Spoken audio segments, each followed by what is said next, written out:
paying down debt, it's a guaranteed return. So, Gary, to your point about being sustainable, if we don't want to see the mill rate move up and down just a little bit here, there, and everywhere, even if it's an acceptable rate.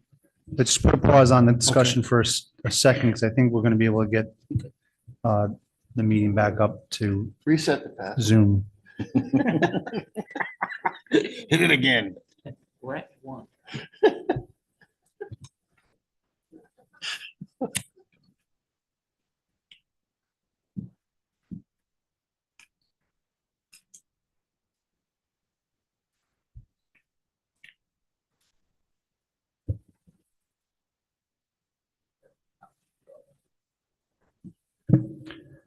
Okay, welcome, everyone. Sorry for the delay. We had a technical issue with the Zoom that held us up for about 15 minutes, and then we went on ahead a little bit, not on the main budget, but we did our review of minutes and we started talking, which is agenda item number 5. We're through that. We started on agenda item number 4, which we moved to number 3 to review the undesignated fund policy. And that's where we are still at this point. Now that you're all joining us, and right after that, and before we do any Board of Education presentation, we will have public comments. Mike, are we back on discussion again? Yes. Lou, the non-economic, whatever you just said, Benefit. you're still paying that every year. Well, for instance, there's 2 trucks up at the firehouse, or 1 truck at the firehouse, $60,000 or $89,000 a year. Right. If we paid them off, even though they're a lease, we freed up $89,000 for the next 2 years. Well, And the same thing with the 2 trucks we bought for the highway department. They're leased, but we could free that money up to have some money to work with next year. We wouldn't be spending the money or pulling the money out to increase anything. We'd be saving ourselves, my understanding, we'd be saving ourselves payments. You still got to pay them payments, whether it's Yes. now or over 5 years. So if we pull them out of there, that's done and paid for, we can move on to something else. except that what you've done is you've just lowered your bank account and lowered your debt. But So we if you have, had your debt in your bank account that are going to match up. So but we have a it doesn't- balance, we have an overbalance that we have to have use for the taxpayers. So if we pay something off that we now own, the Mhm. taxpayer owns it, as far as my thinking. Well, but in this case, even though we've got such an advantageous rate with the school debt, we would be better off to pay that down than the leases. Because you're going to, if you buy a truck Mhm. for $1,000. Yeah, the percentage is there no matter what. I And, you know, understand and the that. lease payments amount to $1,100. Mhm.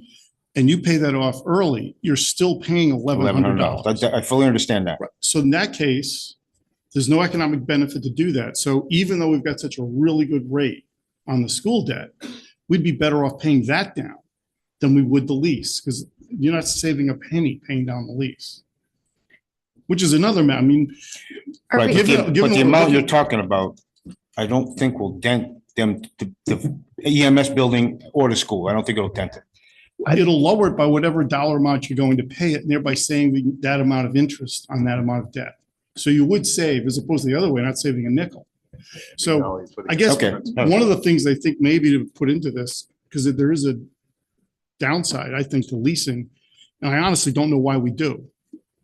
Instead of just borrowing the money, I don't know why we lease. There's in business is an economic benefit to leasing because you can write everything off. We don't care about that. So I really have to take a look as to why we're leasing. The rates tend to be higher and the prepayment penalties are significant. So for another day, but that's. Yeah, something we should talk about. before, and just, we have a lot to go over tonight, and I think, just before we go down a rabbit hole on all the minutia with regard to the undesignated policy and which debt we should pay down or whatever, I think for the purposes of Gary's concern and what we used it for in the past, what we used it for last year, and the only reason why it got used last year, and this is all in the ether because it was part of the budgeting process that it was used and didn't have to be actually used, is, last year was because we did a budget that was at 100% collection rate, and we ended up with a budget at 98.5.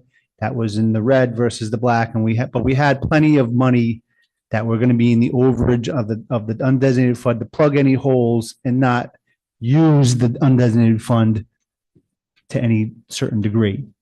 That it was going to, we were just going to preemptively use the excess, and I think that the point that we need to discuss in budget season is that a proper use of the undesignated fund when we have something that's over our policy?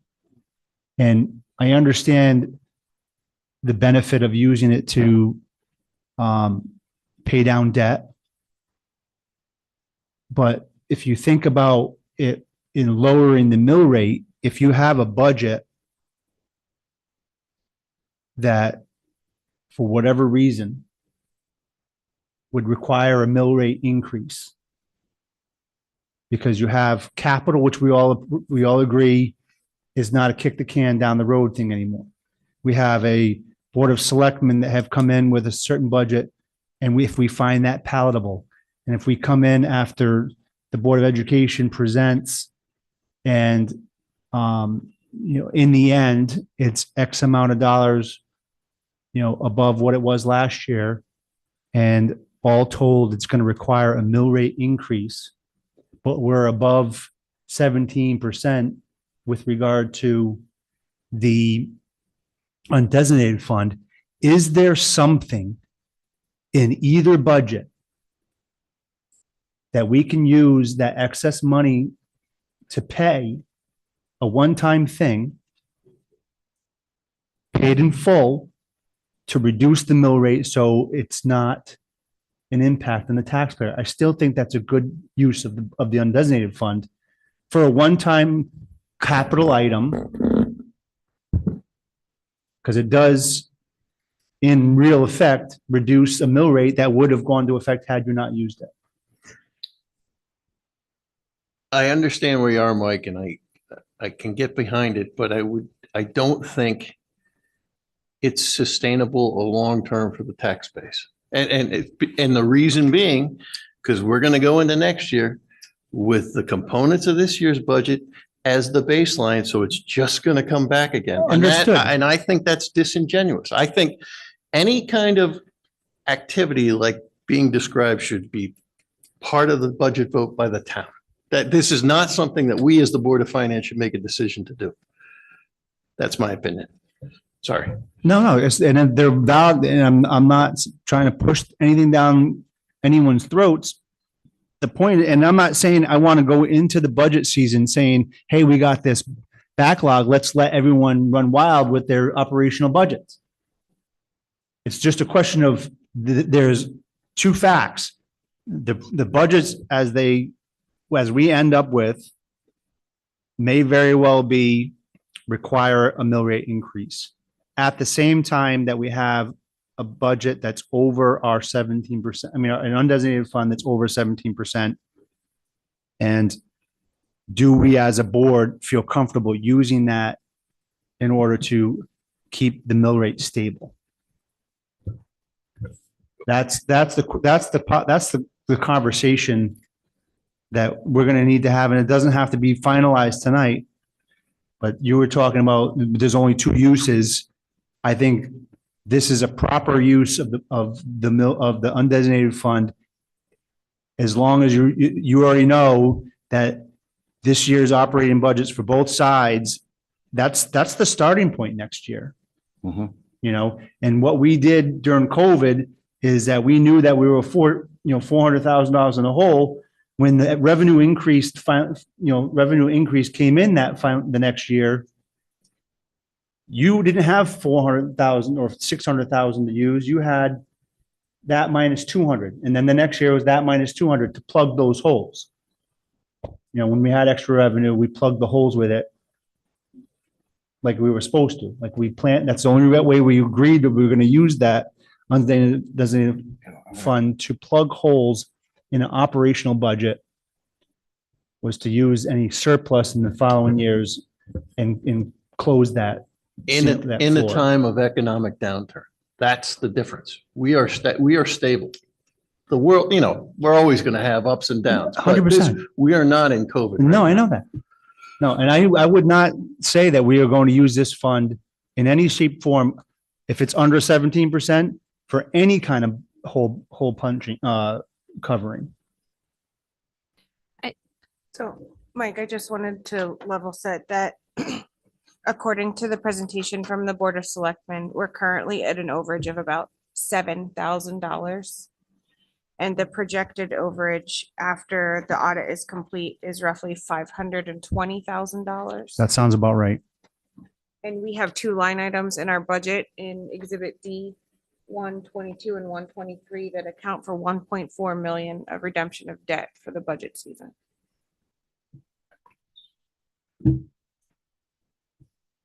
So I love Winona's points.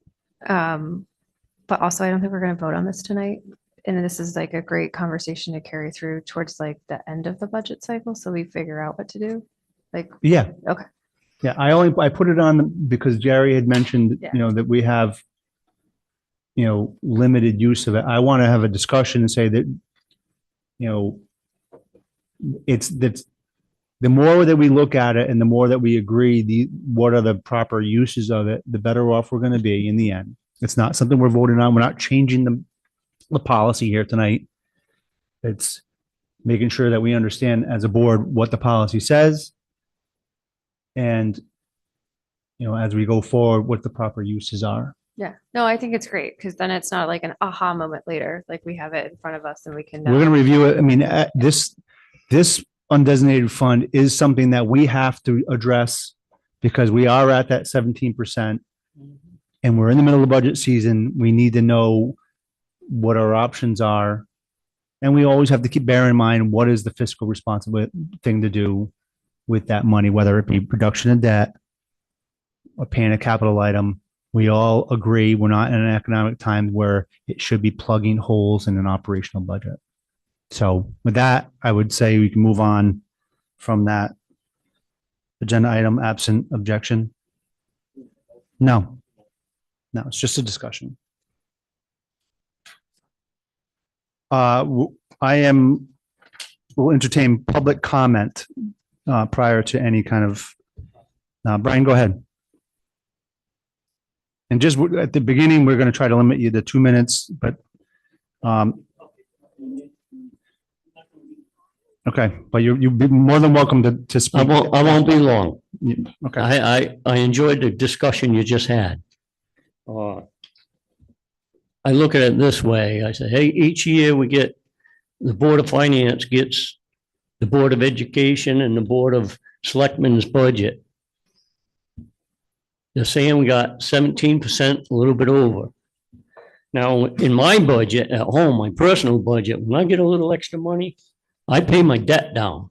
I think that's a very, very important thing to do. Does two things for our town. One's, it pays down debt. And two, it may give the Board of Selectmen and the Board of Education to realize Board of Education automatically gets what they get last year. So you know that's going to go up. So I'm saying it might be a check and a balance for the two boards. But I agree with Gary. If we got extra money, and I know it isn't coming back in my pocket, please pay down the debt the town has. Thank you. thank you, Brian. Yeah, Mr. Olson.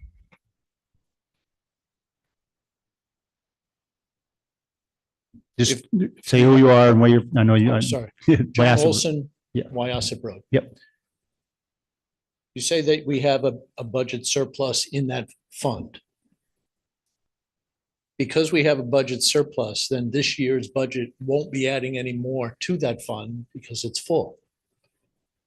Taking the excess, has anyone actually calculated, you say 17% plus a little bit more, whatever that number is? If you do pay down the debt with that sum, you need to then think of how many years are still left on that term and all the interest. So that's compounded beyond the amount that you initially use to pay down that debt.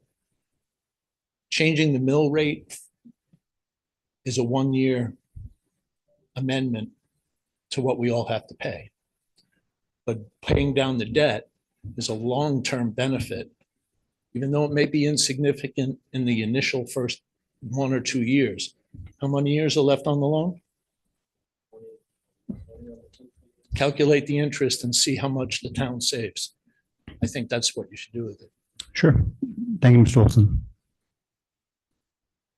Anybody online that has their hand up? Brett, you know?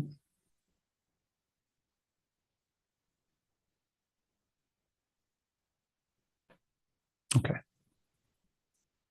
Okay, we're going to move on to budget item number 5 would be Board of Education presentation of their budget. Hello, everyone. Hi.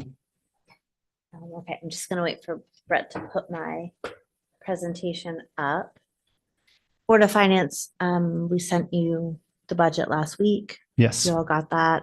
And then tonight in front of you, there's a packet with the budget in the back, but it's also a narrative and then just a couple of other charts that I thought might be helpful. To anyone in the room, I think you probably all have it, but we have copies up there.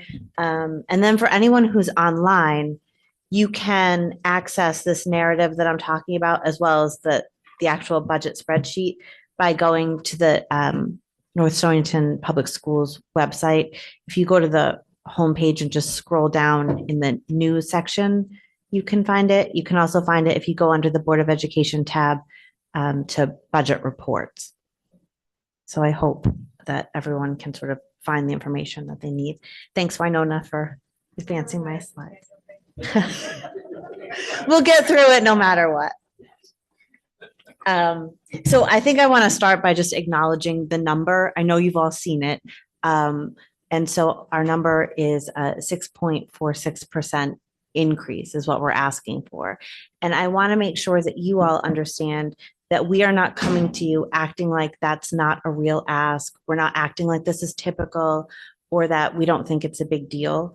But we're coming to you tonight in honesty and transparency, like we've done for a couple of years now, even through all the hiccups, saying this is what we need to run our school. And so the focus of my presentation tonight, while we have some slides, is really just to talk to you a bit about why that's the number that we need. So important for you to know about this particular budget that we're sharing with you tonight. This budget doesn't add anything to what we're currently doing. So this is just maintaining our programs, our initiative, our staff, that sort of stuff.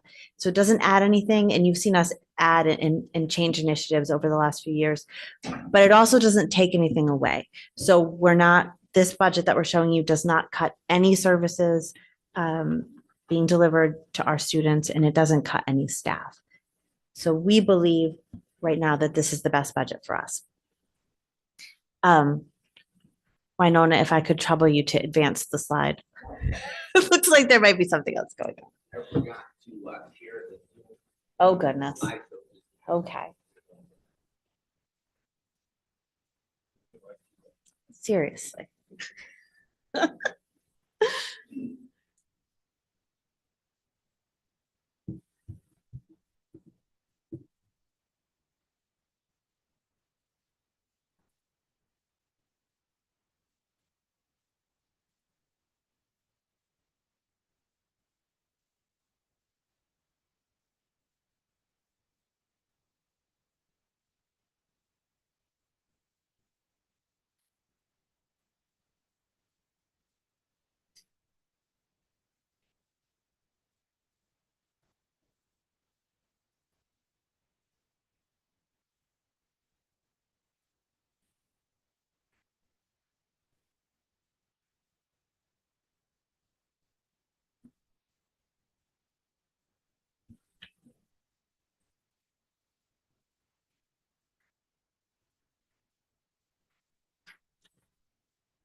Thank you.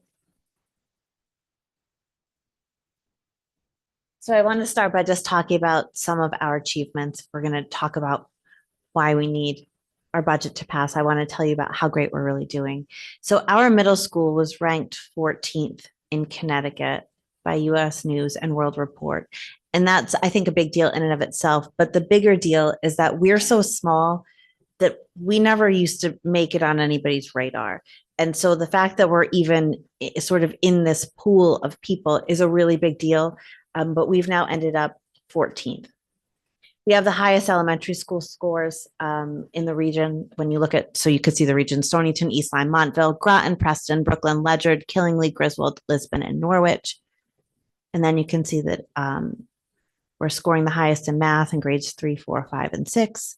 ELA grades 3 and 4, science grade 5. At Wheeler, we're third in ELA and fourth in math in the region. And then science second in the region for grades 8 and 11. I also think it's worth noting that we have really great activities for our kids. And if anyone pays attention to our Board of Ed meetings, you would have seen the Give Back Club come and talk to us about the work that they did down in North Carolina for the Hurricane Helene relief efforts. And they were really amazing. And I think it just highlights who our students are, what they're interested in, why they're so great, and also why we have such great staff here. In your narrative, you can find a couple of other highlights. Winona, you can advance the slide. As we circle back on sort of what we have done, I think it's important to revisit some of the initiatives that you all have supported over the last couple of years. I want to start with the athletic director. Last year, we came to you and we said that we really want to move forward with a full-time AD. So we've done that. And I think it's been really helpful. Just a couple of things you can read about it. But additionally, I think that the athletic director's ability to spend her time only focused on AD work has created a really streamlined process for our coaches, for our athletes, for the parents. Additionally, she's been able to write grants. We recently had a grant from the North Stonington Education Foundation for new equipment in the weight room. We really needed new equipment in the weight room, and it just wasn't going to show up in her budget. And so she was able to write that grant, and our kids got those weights. Additionally, she spent a ton of time revitalizing the sports boosters. So what's happened is that the sports boosters are super active. We're raising a lot of money, and we're allocating more money. For example, we have this new track team. It's wildly popular. We had 30 kids, or we're going to have 30 kids run track in the spring. We had a huge indoor track team, but track is really expensive. And so the sports boosters, we're buying equipment for them, and we paid for their track meets for the spring because the invitationals come at a pretty high cost. And this really is a direct result of having an athletic director who can put the time into that. Additionally, and I'll talk about it a little later, she did find a way to include sixth graders in middle school sports, which has really sort of revived some of the dying sports in middle school, as well as I think provide a bit of a morale boost for them. And I think eventually it will really support our high school sports programs. So up here on the slide, you see the Director of Instruction and Learning. We've been talking about this for a few years. Here's a few of the things that her position has really been able to do. Some of the highlights, the work that she's doing with the teacher, the in-house PD is really important because it not only means that we're spending less money on outside professional development, but she's really targeting what that professional development should look like. So it's tied to something that really means something. She's providing a ton of new teacher support, training, observation, the evaluation training. And then if you have heard the teachers talk about it at our Board of Ed meeting, they'll talk to you about the alignment in the curriculum that this position has really done. It's pretty incredible. Next slide, please. We also have the Cub Club. This is new this year. This is not something that's in our budget. This is a self-sustaining program, although you will see a designation in our non-lapsing account. We had put money aside in case the Cub Club needed money. We have it sitting there, but this really has filled a need in our community. So you can see 62 kids in March have taken advantage of this. So anyone that doesn't know, Cub Club is a before and after school program at the elementary school. And we were hoping that it would be helpful to families, especially families that are trying to go to work in the morning. Additionally, this is connected with our education pathway at Wheeler. So we have high school kids that are looking to move into the education field that have an opportunity to get some experience at the Cub Club. Can advance that slide. If we go back a couple of years, we talked about materials processing or the wood shop. I wanted to show you that the wood shop is still operating. It's still really great. We had 46 kids last school year taking advantage of that, 41 kids this year.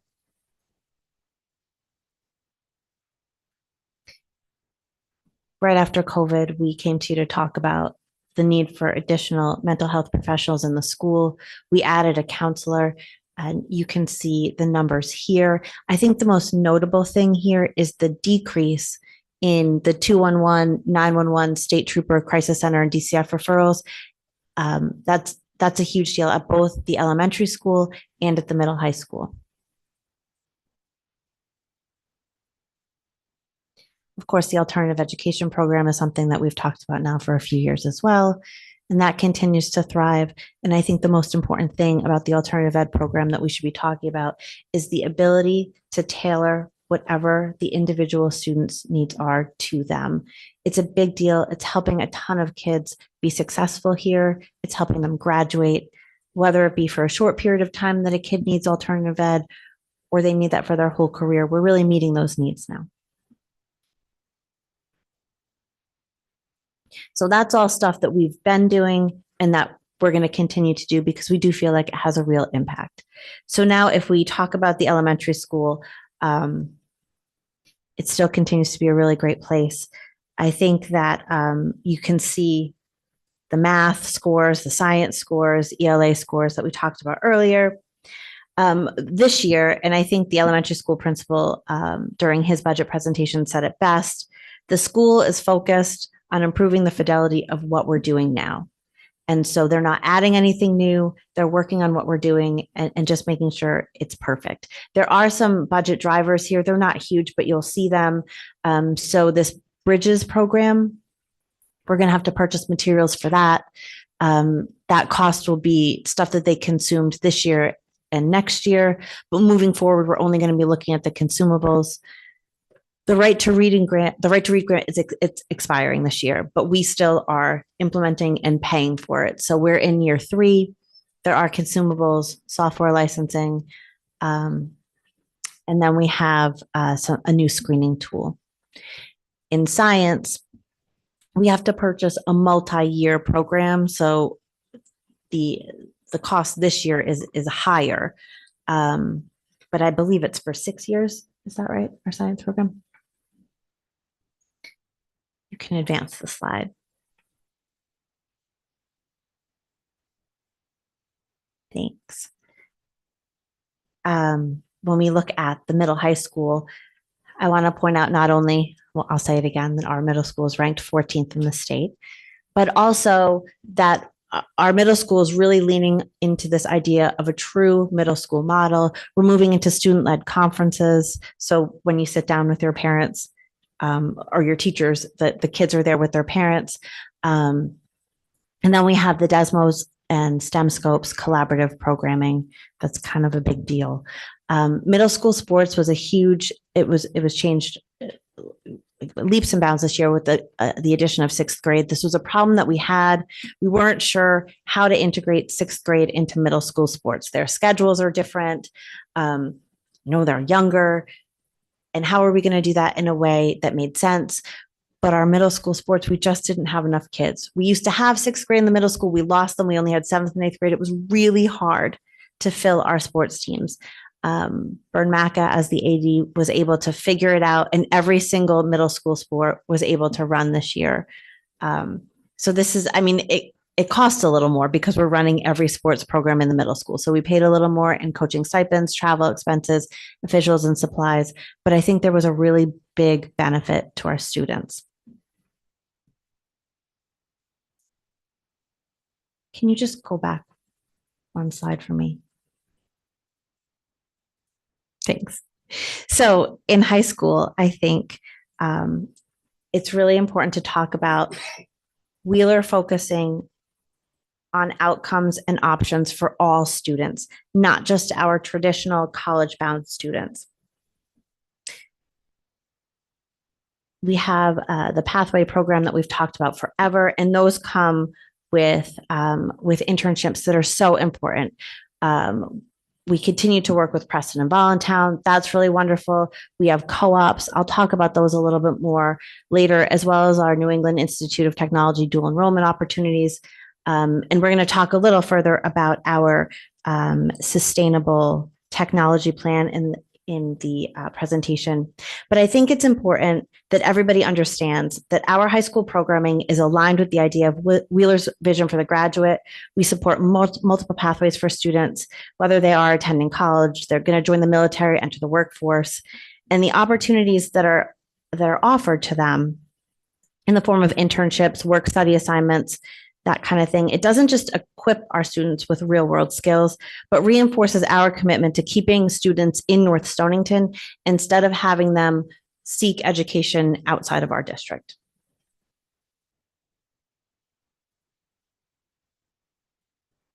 Thanks. And then our special services department. There are so many expanded transition activities this year. In the narrative, you'll see a lot about it, but we've expanded opportunities in transition programming with Mystic Seaport, the Giving Closet, Max Snacks, the bowling alley, Alley Cats in Westerly is partnering with us for some PE curriculum with the alternative ed program. The Goodspeed Opera House, local work study opportunities have been expanded, as well as the unified opportunities with surrounding districts. And we are supporting a unified prom with Griswold. We're trying to better prepare our students for post-secondary success. And in doing that, we're also ramping up our life skills classes. So these are functional life skills, social service development, social skills development, college and career readiness. And it's all, I think, again, really tailored to the individual students that we have here at Wheeler. We had the addition of the BCBA and the RBTs last year. We talked a lot about those. I think, do you want the expanded name? Oh, sure. The Board Certified Behavior Analyst, the BCBA. So remember, we hired one of those. And then we had the Registered Behavioral Technicians. And those were opportunities for paraprofessionals to receive additional training and then be certified to be an RBT. So if you put that together with the idea of our mental health staff being amplified a bit over the last few years, we see again what we saw on that slide earlier, a reduction in crisis intervention. There's proactive behavioral supports for students, and it really is increasing student success. I can have the next slide. Thank you. So here is our enrollment data. You can look at this year, as well as what the projections are for next year. And then you can see towards the bottom, magnet school enrollment, BOAG school enrollment, and the tech schools. And we can talk later if there are questions about who we pay tuition for, who we don't, but we've had those conversations before. I think I should probably say for those listening, when students choose to attend BOAG, magnet, or VOTEC schools, we are obligated to support them. We have to provide transportation to the technical schools, and we pay tuition for the magnet and VOAG schools, although the state does help to subsidize our VOAG school tuition. And then I don't think I have a slide on per pupil expenditure, but I know it's something that we always talk about. So the total per pupil expenditure for North Stonington is $20,659. And in your narrative, it's going to show you what other schools around us have for a per pupil expenditure. I really offer that just for comparison purposes. I know that there's a lot of controversy about how we get that number, what's in that number, what that number means, but I think it's helpful for you to be able to compare us to what's going on around us.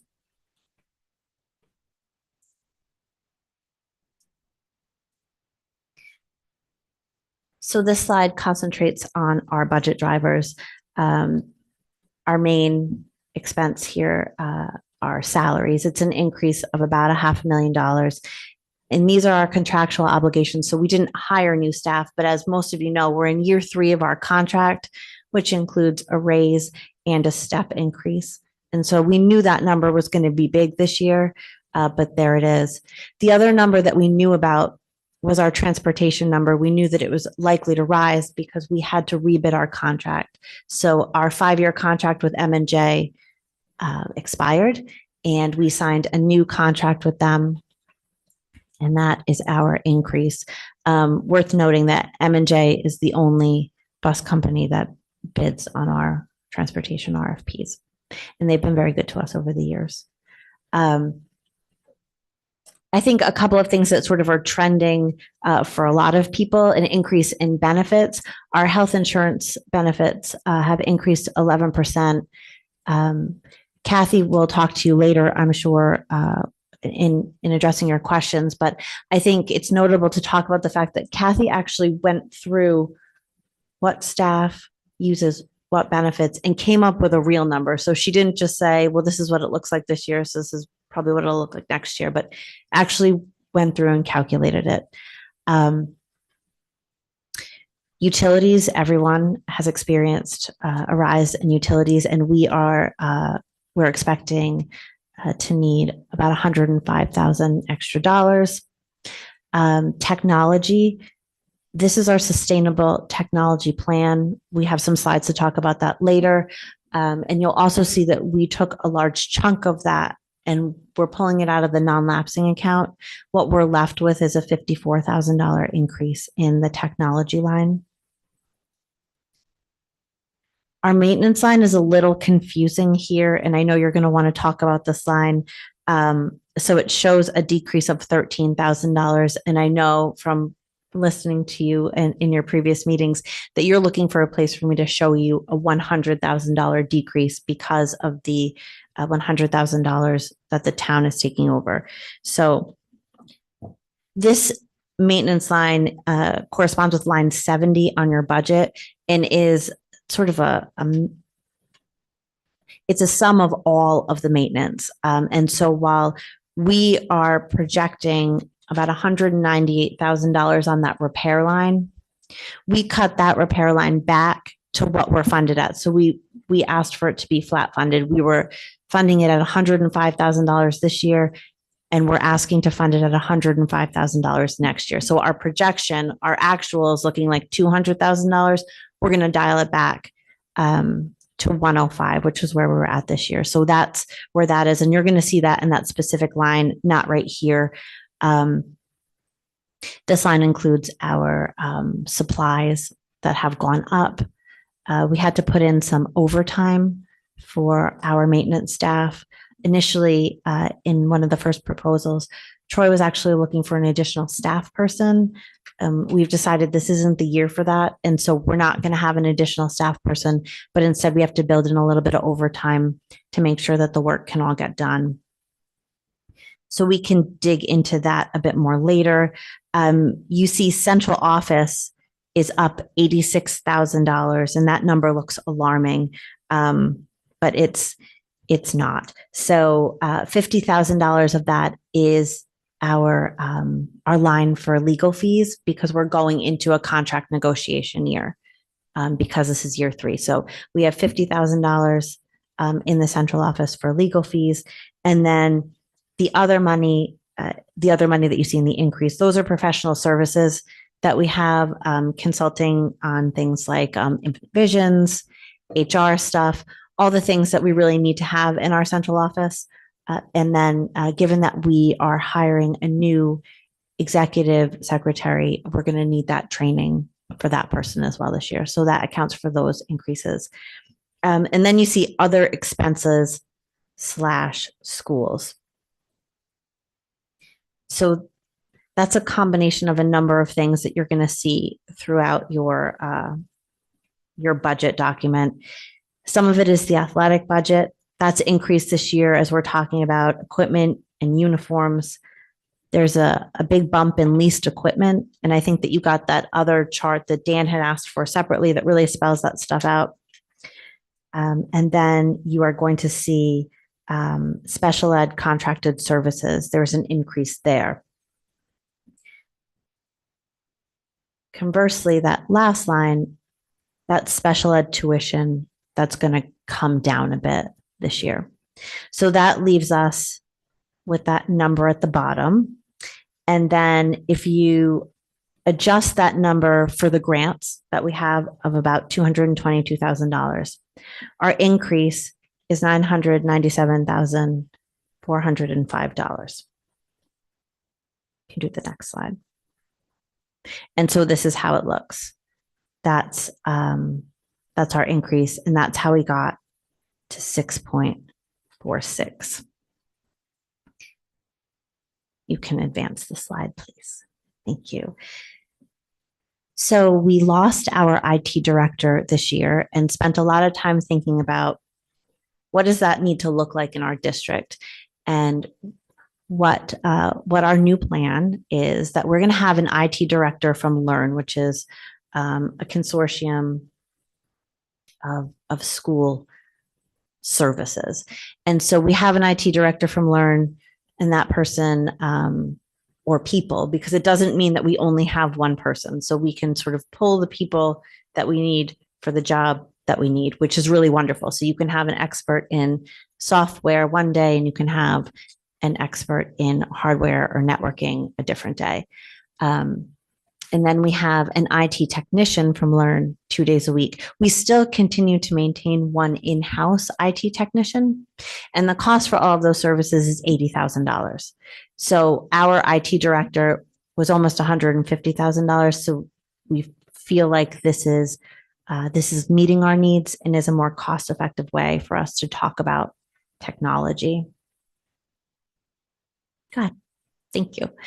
And I talked about a sustainable technology plan. And so Troy pulled together a group of people at the school to sort of develop what is it that we need. And we don't just need it this year. We need to really talk about what is our long-term plan, and how do we maintain that. And so we have a one-to-one Chromebook program, grades 5 through 8, grades 9 through 12. We need to replace interactive whiteboards. And so we have a schedule to replace those. And then we're going to replace teacher laptops as they're needed. But I think, and we spoke about this a bit last year, we're not replacing desktops anymore.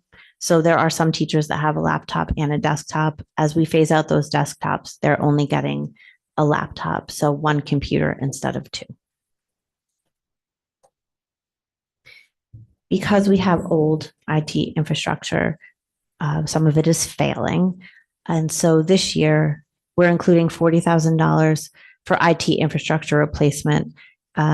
These are switches. I'm not sure what the switches do, but they tell me they're very important for internet, phones, our PA system, cameras, that sort of thing.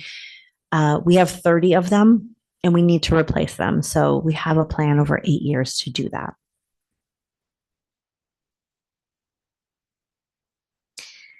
Grounds and facilities, here's that breakdown that I told you about on that budget driver form. So our supplies are going up. Our uniform allowance is going up, but our general building services is what's staying flat.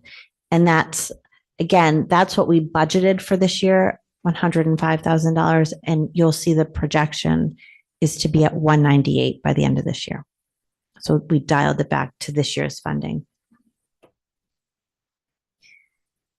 I think the other thing we should talk about in terms of facilities is that there are 28 damaged security cameras around our campus. And so we feel really strongly about replacing those quickly. And so you will see that those are, the replacement for those cameras are in our non-lapsing account. So that will be purchased this year as well. It has been a challenge for our maintenance department to maintain the grounds and do everything that they're doing. And that really drove Troy's request for another staff person.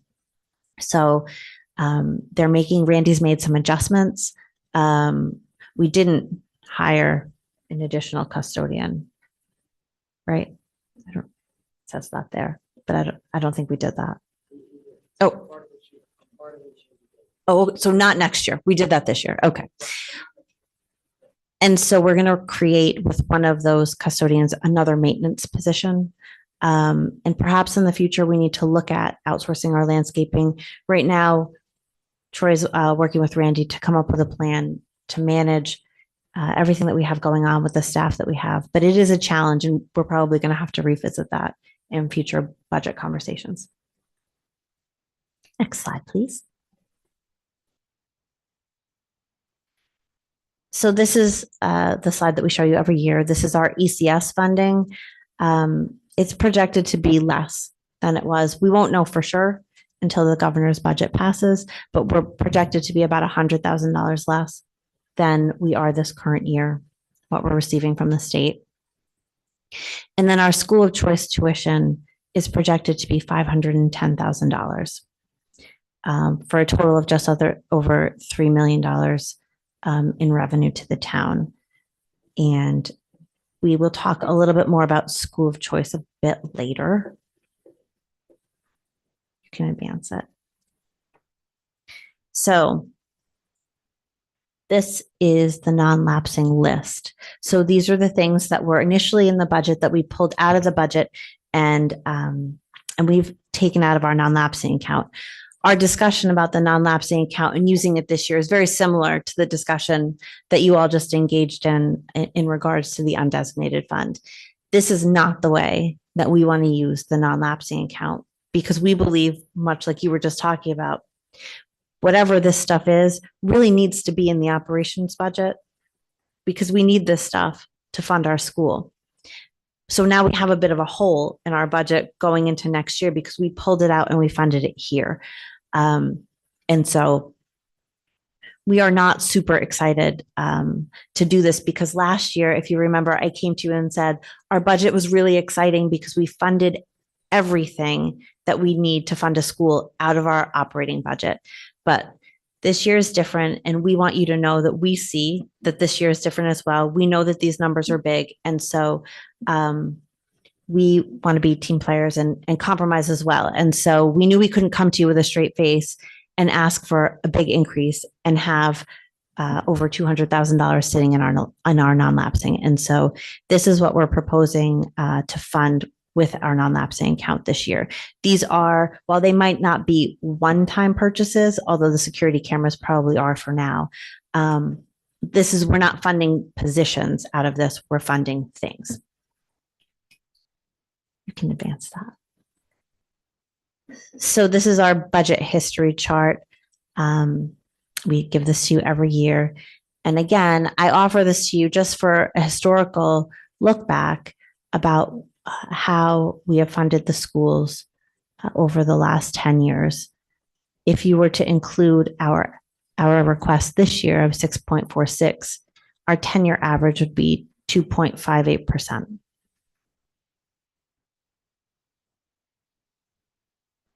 And then this is just really for comparison value as well. Every school has a different need. Everybody's in a different place, but I think it's helpful for you to see where we're at. So you'll see the actual increases in these towns' budget for last year, and then you'll see what their requests are for this year. They're in the same spot that we are, so we don't have actuals yet. And then you can see the last column, a total of the actuals and the requests and what those percents look like. So there's a couple of things that are not slides that I think that we should talk about. The first is, in your narrative, you see a staffing chart. And I just want to point out the difference. So there's a 2024 and 2025 staffing chart. So we did increase by one paraprofessional. I think it's page 15, if you're looking in your narrative. We increased one para, that was driven by need, and then we're down one IT director. And so our numbers look actually the same, 144.1 staff people. And then if you go to your appendices,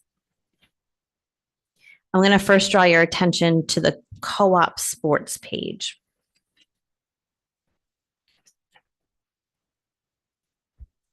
Do you want me to wait a minute?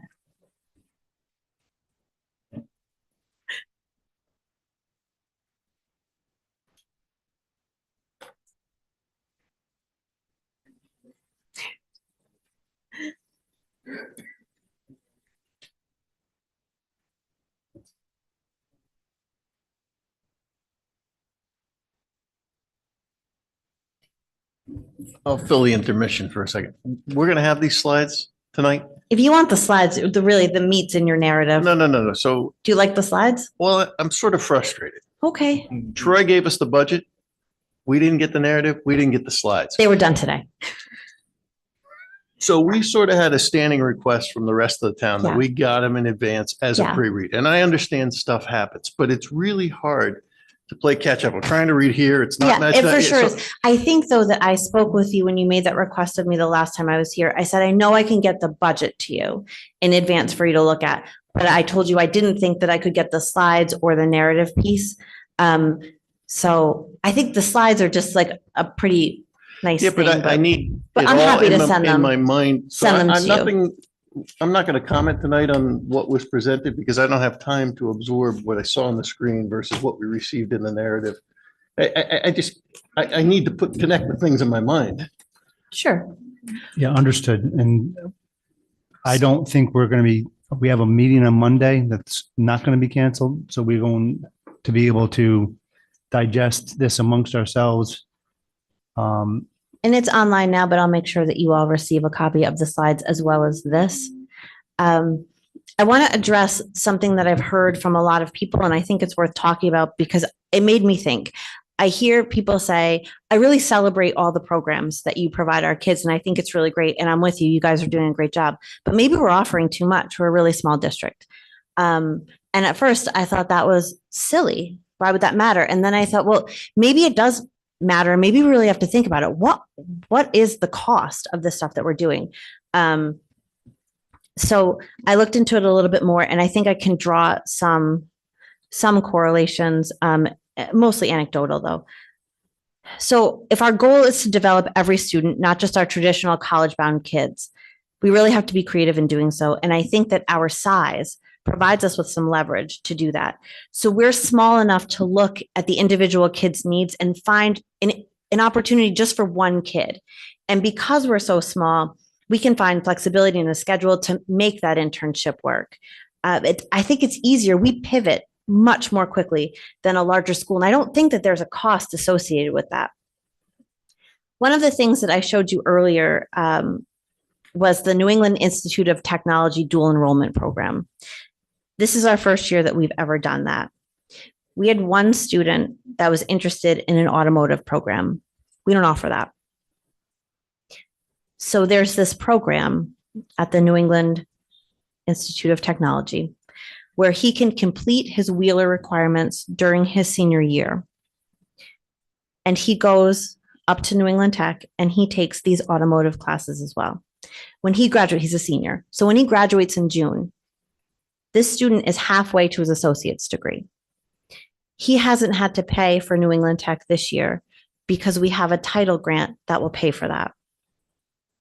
Next year, he'll pay for New England Tech and he'll have an associate's degree in an accelerated period of time for less money. So every year, I hear our administrators talking about looking for different programs that meets the needs of the students that are in front of them right then. If you look at the co-op sports page, I wanted to list every co-op sport. So these aren't like our basketball or baseball team, but these are the sports. What page is that? It's in your appendix. So go, no, just. It's right after the school staffing comparison. So if you go to the second 15 Perfect. So I wanted to show you all of the sports that we don't offer at Wheeler, but opportunities that we offer our kids through other schools. And I want to show you the costs associated with that. So in 2013, and here's the anecdotal stuff. In 2013, there were 15 or 20 kids that were going to the Ledyard VOAG program. And we pay that tuition to Ledyard VOAG. But this year, we're projected only 4 kids. So what happened? What's changed? There's not. These are just remarks based on your co-op. So, but don't worry, it won't explode because it's anecdotal. So one could say that some of the additional opportunities that we're offering at Wheeler keep kids here.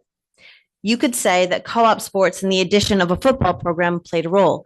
Ledyard has a football program, and a lot of our VOAG kids were playing football at Ledyard. This year, 8 students played co-op football at Griswold. The cost to our students was $2,400.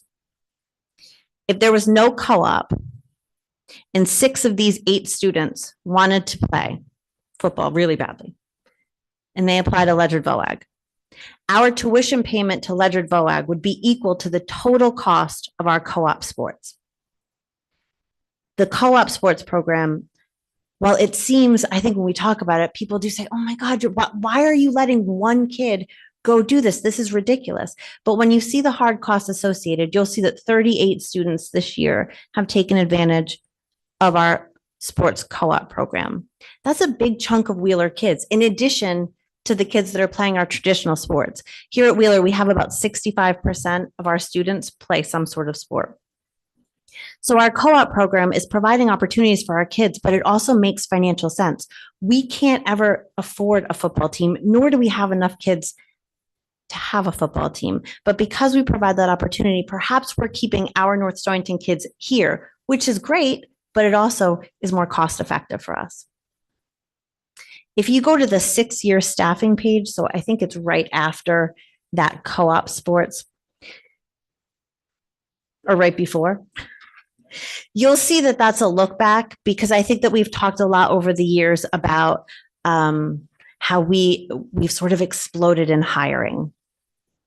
And I think if you look at that page, you'll see the increases in hiring are positions that we widely discuss. So you'll see school social worker. While we don't have 2 school social workers, we have 2 mental health professionals at the school. We added a counseling position. You'll see that the paras went up and then they went down, but you'll see that the RBT numbers sort of coordinate with that because some paras became RBTs. You'll see that we hired a BCBA, and you'll see that we hired an AD.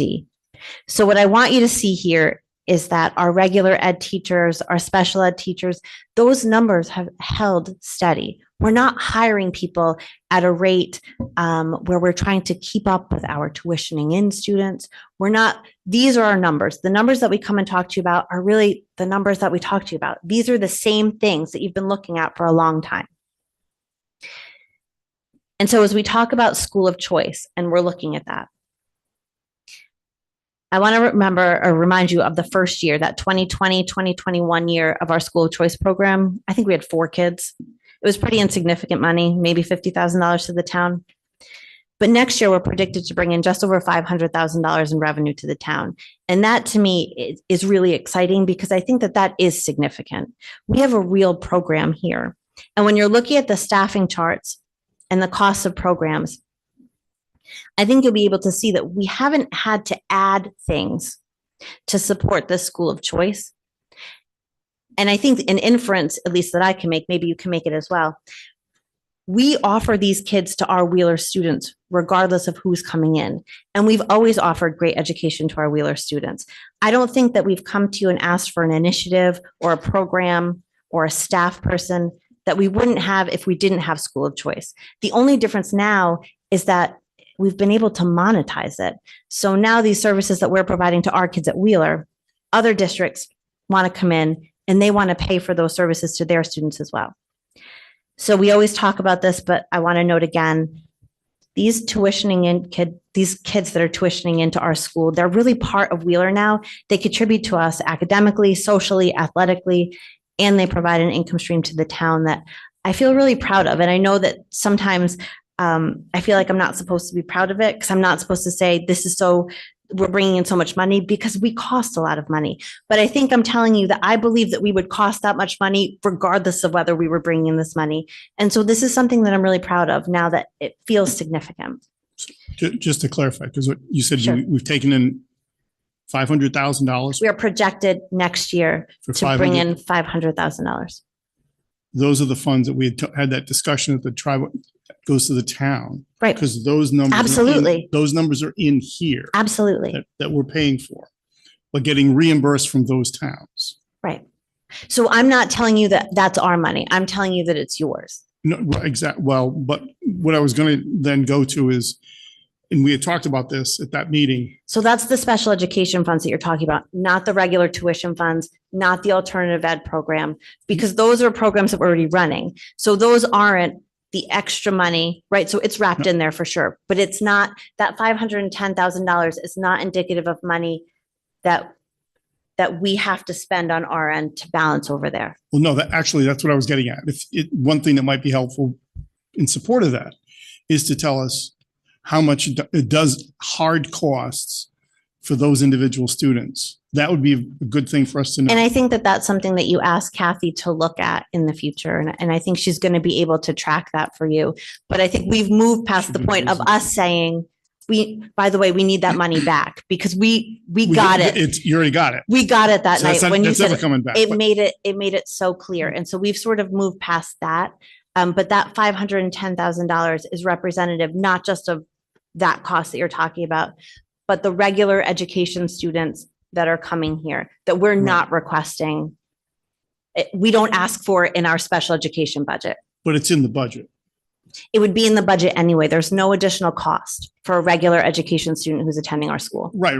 But what I'm getting at is we're charging $13,000. There's a chart in there. I think we're Right. just below 13.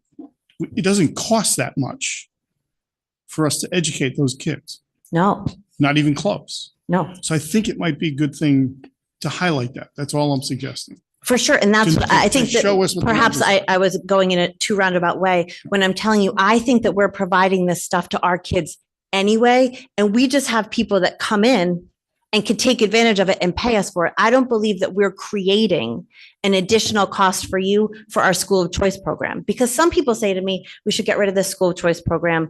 It's not working for us.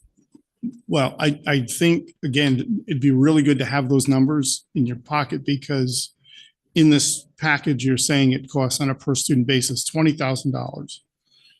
And Here at Wheeler. right, and we're charging far less than that, Yes. even though it's a good deal for us because of the cost Yeah. structure. So just think that would be something that you might want to consider emphasizing, that difference. That's Find out what it helpful. is and emphasize it. Thank you. So I think that is everything that I need to tell you tonight. And now I'm just going to ask that you support our budget.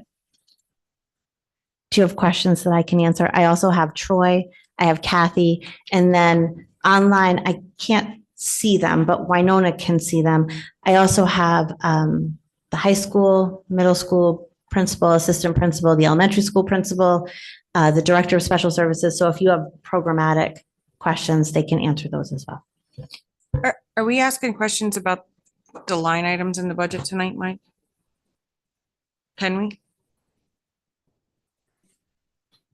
I think any question is appropriate for tonight, because we have the people to answer those questions available. So if you have any specific questions about programmatic things and whether or not, we need X amount of special ed teachers, or, any of the questions like that, obviously we can't ask them to change their program, but they're like, how is our money being used? Those are appropriate questions.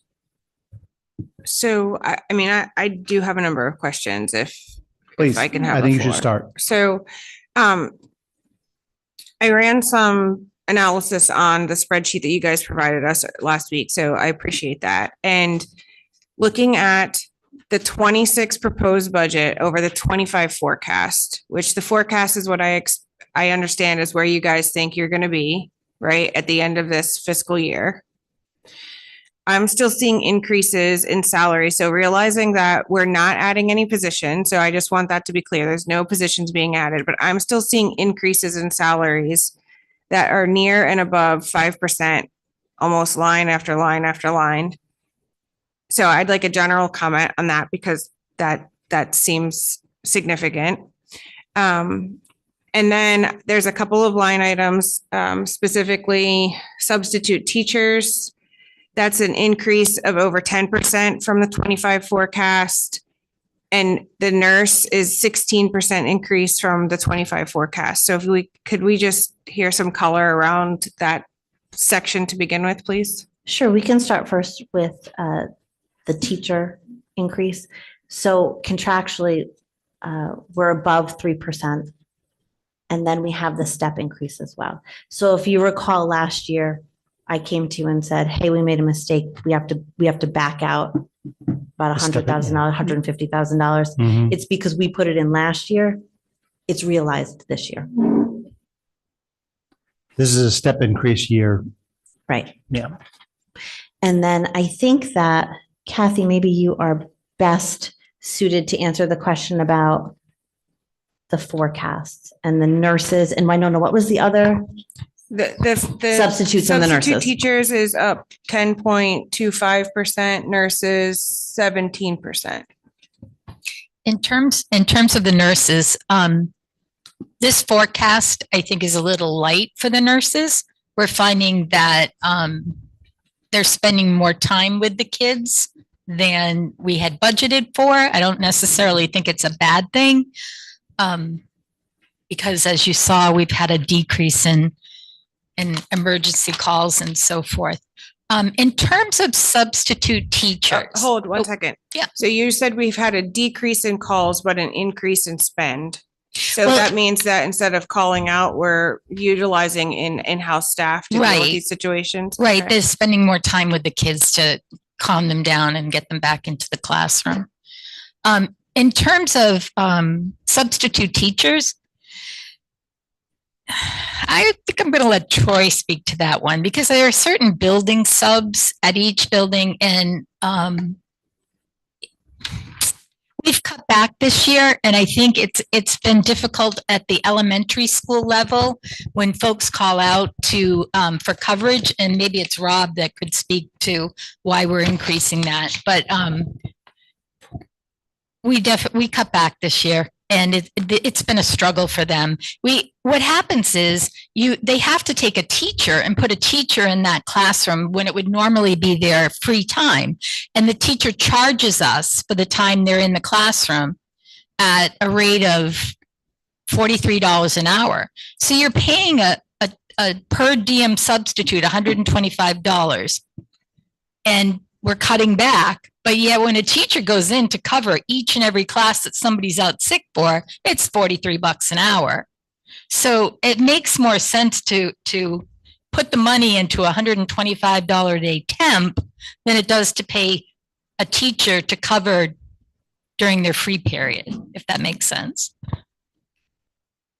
I think you pretty much answered that question.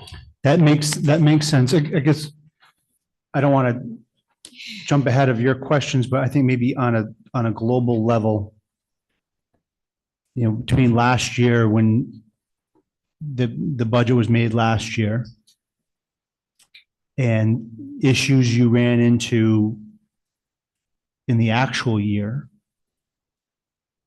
are there anything in general, including the things that Winona are bringing up now, where you found that you were just woefully short last year, and a big jump is in this budget because of that, what you found to be a shortfall from last year?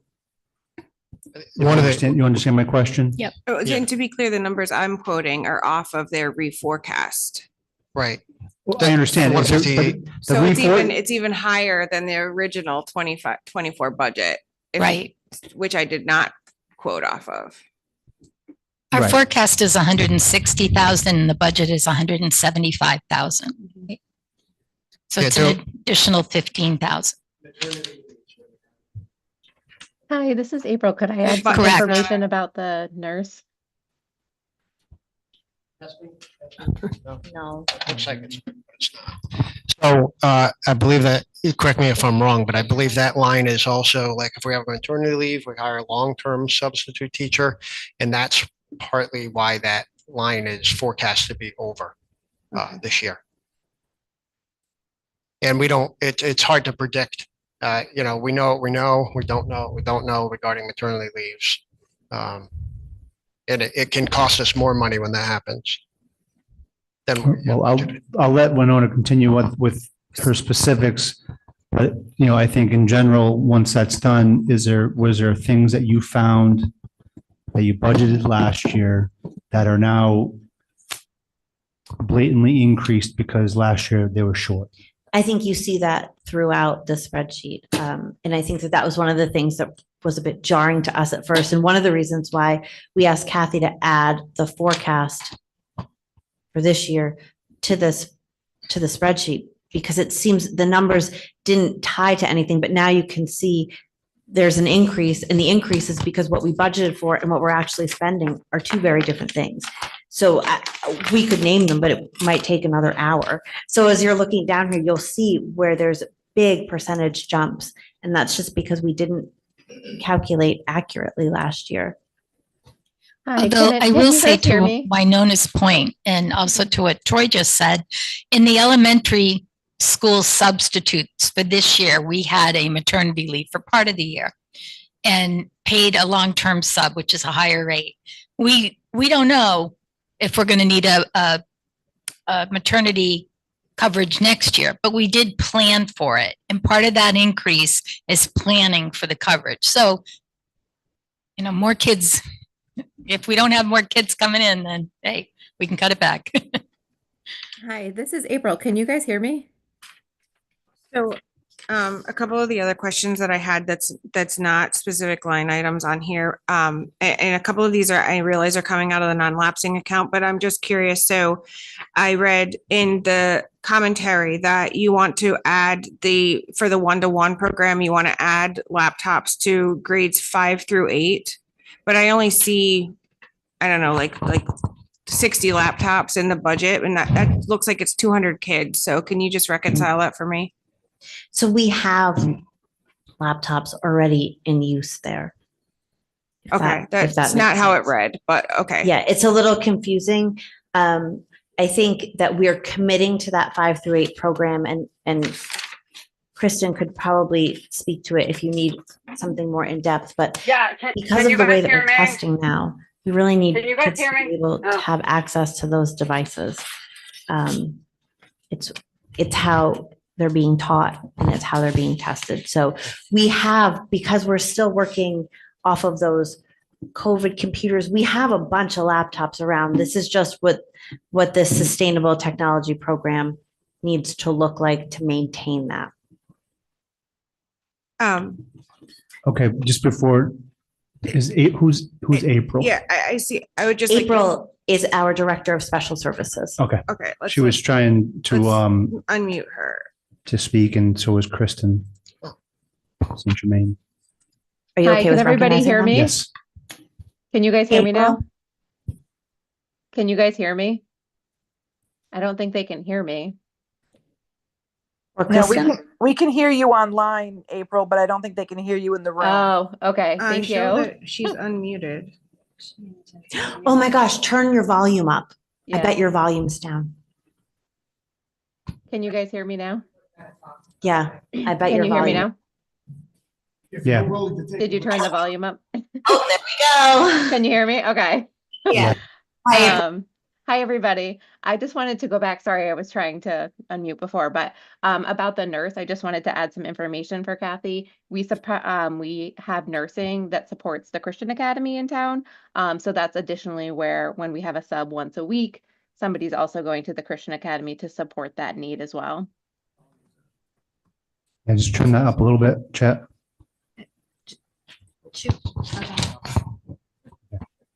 Did you all hear that? Yes. That our nurses have to support the Christian Academy as well? Do we get reimbursed from that? I don't believe so. So I missed that. I'm sorry. Why do we have to do that? April, do you want to, I'm so Yeah, sorry. sure. You're- Yeah.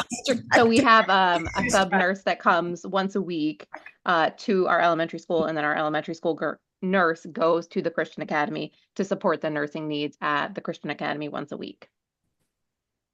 In April, we're not reimbursed for that, right? No, Wait, the Christian Academy is a private school, correct? Why do we do that? We're obligated to do that. I mean, if are we obligated? We are. But I'm not sure how or why, just that we are. April, I don't know if you know that history. so nursing falls under special services. So whenever jurisdiction of private school falls in our jurisdiction, we have to provide those supports, just like any students who have individualized service plans at the Christian Academy, we support those as well. That's very helpful. Thank you, April. We are reimbursed for it, but it's reimbursed to the town, not to the Board of Ed. We pay it, it hits our budget, and then they reimburse to the town. The money goes not as a grant, but is returned to the town. And I think if anybody's paying any attention to what's going on in New London, they have a private school where the nurse is paid for by the city of New London, and the money from the state is going to the city, not covering, the Board of Ed. And that's how it works here too. That I think it's $9,500 we get reimbursed, and it goes directly to the town. So that the town would show that someplace on its revenue side. It would. And we need to identify that, I guess. Yeah. But the nurses are salaried. Correct. Okay, Yeah. so So the we're addition- paying them through our payroll. It Right, hits but- our ledger. Yeah, but the additional hours, the time that they're spending there, even if they didn't go there, wouldn't change the cost of that salary on our budget. We have a sub come in. Right. We have Oh, a sub. our We wouldn't nurses. have that person if they weren't going there. Okay, so I mean, okay, good. We'll just, there's something for us to look for in the town budget. Okay. All right, I just have one last question. It's about 28 damaged security cameras. I'm just curious, Just make sure you're speaking to your mic. how did we get to 28 damaged security cameras? Moisture. So the 28, includes some damaged ones and also includes some that we want to put in where there wasn't the camera. So, You want to come up still here? not working. Those are so unreliable. So that number of 28 cameras includes some damaged ones, mainly because of water damage. The seals outside got all brittle and water got in. But it also includes some cameras where we want to put cameras where there were none. In some places where we had some blind spots. So, that's what they are. They're roughly like $350 to $500 per camera, and that's why you see the number of just over $10,000 for those cameras. But they're needed. When are they getting installed? Today, tomorrow, next? The board just approved the purchase out of their non-lapsing for those cameras, so we're looking at quotes. How long have these cameras been? It varies. It varies. Varies? Depending on the camera, right? True, but- We have other cameras that are functioning. We've actually made some upgrades to be able to view the cameras. But yeah, we do need to replace some of these. Yeah, because if we are having holes with like that we should be replacing those as they go down. We can't. I agree. Yeah, we should. Yeah. So. Yep. All right, so I fibbed. I do have one last question. It's around the grants. So we're listing 222,000 in grants. Can you tell me what those grants are, what they're being used for, and how that reflects in the total budget? So that if those grants are not there next year, is that 200,000 of expense back in the budget? Yes. Yeah, that would be back in the budget if we didn't have those grants. So what are they, Troy? I'm So sorry. there's several. There's Title I, Title II, Title IV, and IDEA, which is a special ed grant. The Title I grant we get based on the percent of reduced and free lunch population in town. These are all federal grants. And it can be used to typically pay, part of the salary for an intervention teacher. And then like Title II is to support professional development. And that's a smaller grant that we get.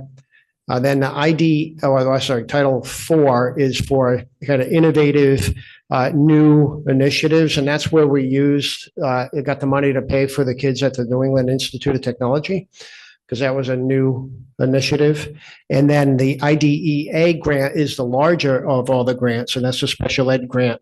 And that could be used to pay for an outplacement for a student, to help pay either tuition or the transportation. It could be used to pay part of a special education teacher's salary. So there's a variety of things, but basically these are all things that are, they're in the budget somewhere, and then we just subtracted it. So we'll be using those grant monies. And that's why we're only asking for under $1 million increase. It was the 1.2 million before we subtract the grants. Troy, how stable are those grants that you receive every year? Okay, so we don't know for sure. There's in the news all the time, as you may have heard, the federal Department of Education is now laying off about 50% of their workforce. However, the word on the street is that the grants are going to continue. They're separate from the layoffs. But I guess time will tell. So just a couple. One of the slides that you showed up there, the ECS state funds, did that go down because we have fewer students? Yeah, it's a very complicated equation that they do, but yes. The answer is yes. Ultimately, it's because that's the of a little reason. bit of a decline in our enrollment. But there's other components to that equation that factor in, and I don't have them all off the top of my head. I also think it's worth mentioning that they've been debating this year what that formula is. And if that's the formula, they should still continue to use. Okay, so that might change. It might. I And mean, when the governor's budget passes, which is usually April, late. right? Then we should know for sure. Okay, and I just want to clarify something, because what happened last year, there's no additional, I think somebody already asked, but I just want to be sure, there's no additional positions, because last year when you came here, you were requesting an additional position, but you'd already hired that person. And I'm thinking of the athletic director. So we don't have that again this year. There's nobody that's been hired now that wasn't in last year's budget, that's in there now. There's nobody getting hired that's in this budget, because we're showing, I'm thinking those are full-time equivalents on that sheet that you gave us, the number of people. Is that correct? Well, I think we're at, what are we at? 144. 144. Yeah. Yeah. I want to just back up to the athletic director. So we had a full-time PE teacher that also functioned as an AD. For a one course reduction in work, as I remember. And that was the case for how many years? Like 30 years, right? Right. Yep. And then we decided last year that we wanted to create an AD position, and then we hired for a PE position. Right. But as I recall, you had hired the athletic director, and it was in the budget for this year.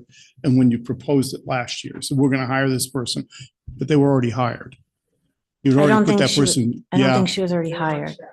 Yeah. Oh, she was on staff, but not as an AD. Okay. What are you asking, Lou? My question is, there are no positions to be added for next year. In this budget, there's no new additions budgeted. Because one of the things that got us, as I recall from our review, was that there were some people hired. There was one in last year, it's 144, and it's still 144 because they hired a para. Yep. During the school year. That was not in the budget. Right. But they also lost an IT person that makes it some zero. But I think Well, Lou's that's talking about nice. something different. So Lou's talking about the shuffling that happened. So we didn't have any new positions, but what happened was there was shuffling at the last minute. So someone left. So we had hired for our positions, Yep. but then we had to go out and hire for a vacancy over here. And we hired at a higher step than we had hired initially. And so we had that salary line that we had budgeted for, Right. right? But then all of a sudden with the shuffling, we blew that salary line. Exactly. You're right. And then on top of it, but, okay, so the IT director left. That was no action based on what the school did. It was because they just left. Right. So if that person decided to stay here, we'd be that much further behind. So We would all have, I'm- we would all have I'm- one extra person. All Correct. I'm looking for is an assurance that there are no new positions being added. There are no new positions being created, but of course we don't have, I don't know who will leave Oh, and who will come in, but there are no new positions being proposed in this budget. Okay, good. That's what I was getting at. So my question about the new positions, now if a student needs a para, how does that work? We have to hire You one. have to hire it. So there is one caveat where if student need for special education or whatever it's called, they would have to hire that. And we have correct? budgeted our very best guess. So Kathy has sort of looked at what we have, what we're anticipated to need. But if we had a student who showed up Of course. on In August September. 28th, Yeah. we would have to provide, it could be a Yeah. para, it could be an outplacement, and then we'd have to come back to you for an appropriation. But as budgeted, is what I was getting, Budgeted, right, and of course. And we anything did like have you to do that it. with one para last year. You'll see that increase. Mhm. That was not a budgeted para. We Right. had to have one. Is that the only position that you could see that you would have to have an additional unbudgeted request? I mean, I don't have a crystal ball. No, I'm I just think that talking maybe about- that is a better No, question to Troy. I'm talking about with the faculty that you have, would that be the only position that you would need to add outside the budget to support students? Most likely. That would, I can't think of a scenario where we would need to hire any other position Yep. than a para for a student. Okay, I can't think of a scenario where we would have to do that. thank you. I have a question about the recent bill that passed last week to include $40 million additional funding for special education. Do we know? I know there's a formula for who gets what. How does that affect Okay. your guys' So- revenue this year? and Okay, how so does- how does It that actually work? doesn't affect us this year Okay, because that refers to the excess cost, which is if you spend more than 4.5 times the per pupil expenditure on one student, okay, then that's considered to be excess cost okay, above the 4.5, and you can get a portion of that reimbursed. okay. Okay, but we don't have any students we're spending that much money on currently. Okay. So it'll benefit a lot of other school districts, but not ours this year. Okay. And is that, I know we're projected to have lower ECS.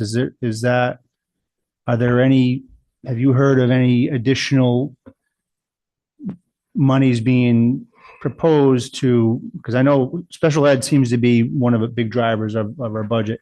And I there are- imagine it's district wide across the state. I know there are legislators pushing for just to keep it status quo, keep giving districts the same amount of money they got this year for next year. But our projection is $96,000 less at this point. Okay, thank you.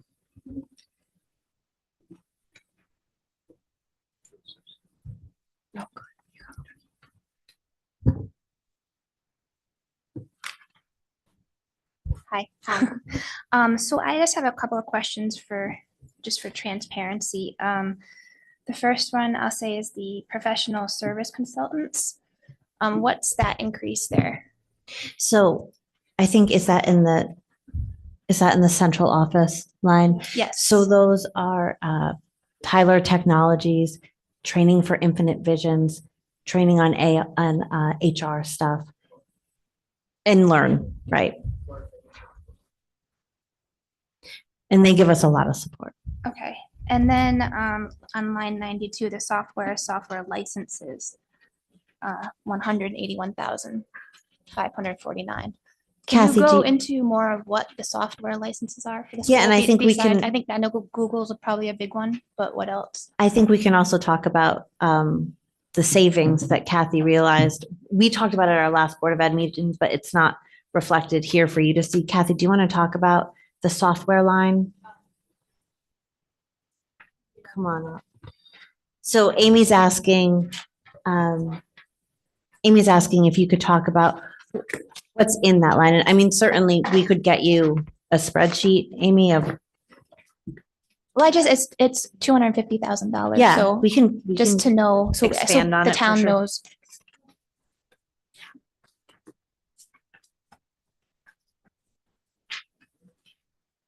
Oh, Troy has a list of softwares. Awesome.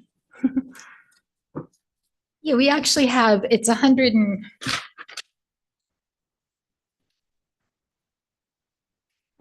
181,500 against a forecast of 175,000. And I think quite a bit of it, we have an entire list. You can see everything that's in here. And we'd be happy to supply to you. But I know that some of the textbooks that used to be hard textbooks are online next year. I think we saw some of them in the slides, Desmos and STEM scopes for science. So the increase of So are 170 these textbooks or are these learning programs? learning programs. They used to be text. So you see textbooks have gone down, but now they're online learning programs. So our software cost has gone up $6,000 between this year and next year. Does that make sense? But if you would like, I can forward an entire list of what comprises that $185,000. Yes, we would definitely like that. Okay, we'll definitely Um, do that. And then my other question is just the overall temperature here. The Board of Selectmen budget has an increase, Board of Education budget has an increase. Understandably, these are all, operational increases. But the town also has a revenue. And that revenue sticks as well. So, for the scope of everything discussed, great presentation, but the numbers are the numbers. Is there a plan going beyond this so that we can have a solid discussion on Monday going ahead? That's a really fair question, which is why I sort of started saying, look, we're not going to come to you and look at you and act like this isn't a big deal. This is a big deal and it's abnormal. So what we decided we wanted to do was bring you what we needed to remain the same, because we have to balance as board members our duty to provide the best education to the students of North Stonington. And then we have to balance that with our fiscal responsibility to the taxpayer. But we really have to be looking at best education, what we think the best education we can give our kids. And so we thought that the smartest thing to do for us is to show you no additions, but we're not taking anything away. We're not asking for the taxpayer to pay more to receive less.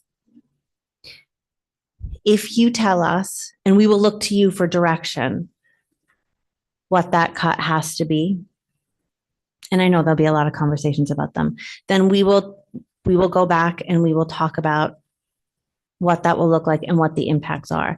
I can tell you that we continue to look at ways that we can save money in next year's budget without eliminating programs and services that we're providing to students. And so we will continue to go down that road as you all are doing your job, which is to really tell us at the end of the day what we need to show you, and we'll show it to you. And when you give us that number, we'll be prepared to talk about impact as well. But we didn't think it was wise to be talking about impact and cuts prior to directing it to us, because then it would mean that I should have just brought you that budget, right? So we really believe that this is the budget that is the best. And then we'll take direction from you and we'll show you impact, but we'll continue to go down the road of looking for other ways for us to be more cost effective for next year. We understand this has to be a real team effort. You might have mentioned this earlier, but under Social Security, the budget dropped significantly. Is that because of the old bill that surfaced? Social Security, I'm gonna, okay, Taxes? Kathy says yes. It's Yes. Yes. Thank you, Kathy. Okay. All right, I'll save it next week. That's another thing. This is Lou, you're so tired you have to take a break. too many numbers, right? No, not too many. I like them. Yeah, I know you do. And Gary likes paid bills. All right, so we sat here last year and we were like fully funded, everything. How confident are we with these numbers? Also I a will- reasonable question. How confident are we talking about these forecasted numbers based off the approved budget that we gave you last year and what you guys are putting forth in front of us this year? So I think that we have walked you through this process with us. And we showed you all of the things that we really didn't want to talk about with anyone because they were ugly. And I think it was Sarah that said when we were doing this one day, and it was just so dismal when we were talking to you about, oh, we didn't know about this, we didn't know about that. Sarah said, look, this process is really ugly, but you have to go through this ugly part of the process to figure out what the right thing, like, where do we really need to be? And so we were super transparent with you all about what was happening. And I am super confident that with Kathy making these projections and that these projections are being made every month on every line item, so we can really see where did we mess up? And she's pulling actuals wherever she can. I truly believe that we are in way better shape, probably than we've been in years. But I understand that everyone feels a little uncomfortable because the process was uncomfortable. But I guess my ask to you is that you not penalize us for being so open and transparent, and that you've been able to be a part of these conversations too. And quite frankly, oftentimes have way harder questions because you're the Board of Finance for Kathy than we have.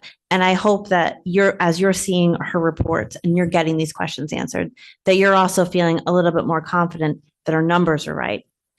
I also think that I should point out to you that even though we did not do a great job with our budget last year, what we have done is that Troy was able with Kathy to put some sort of slow down spending, way slow down. We shut off the non-lapsing account until we could get a handle on what's going on, because what we didn't want to do is have to come back to you for an appropriation. And so now we're confident that we're going to finish the year fine.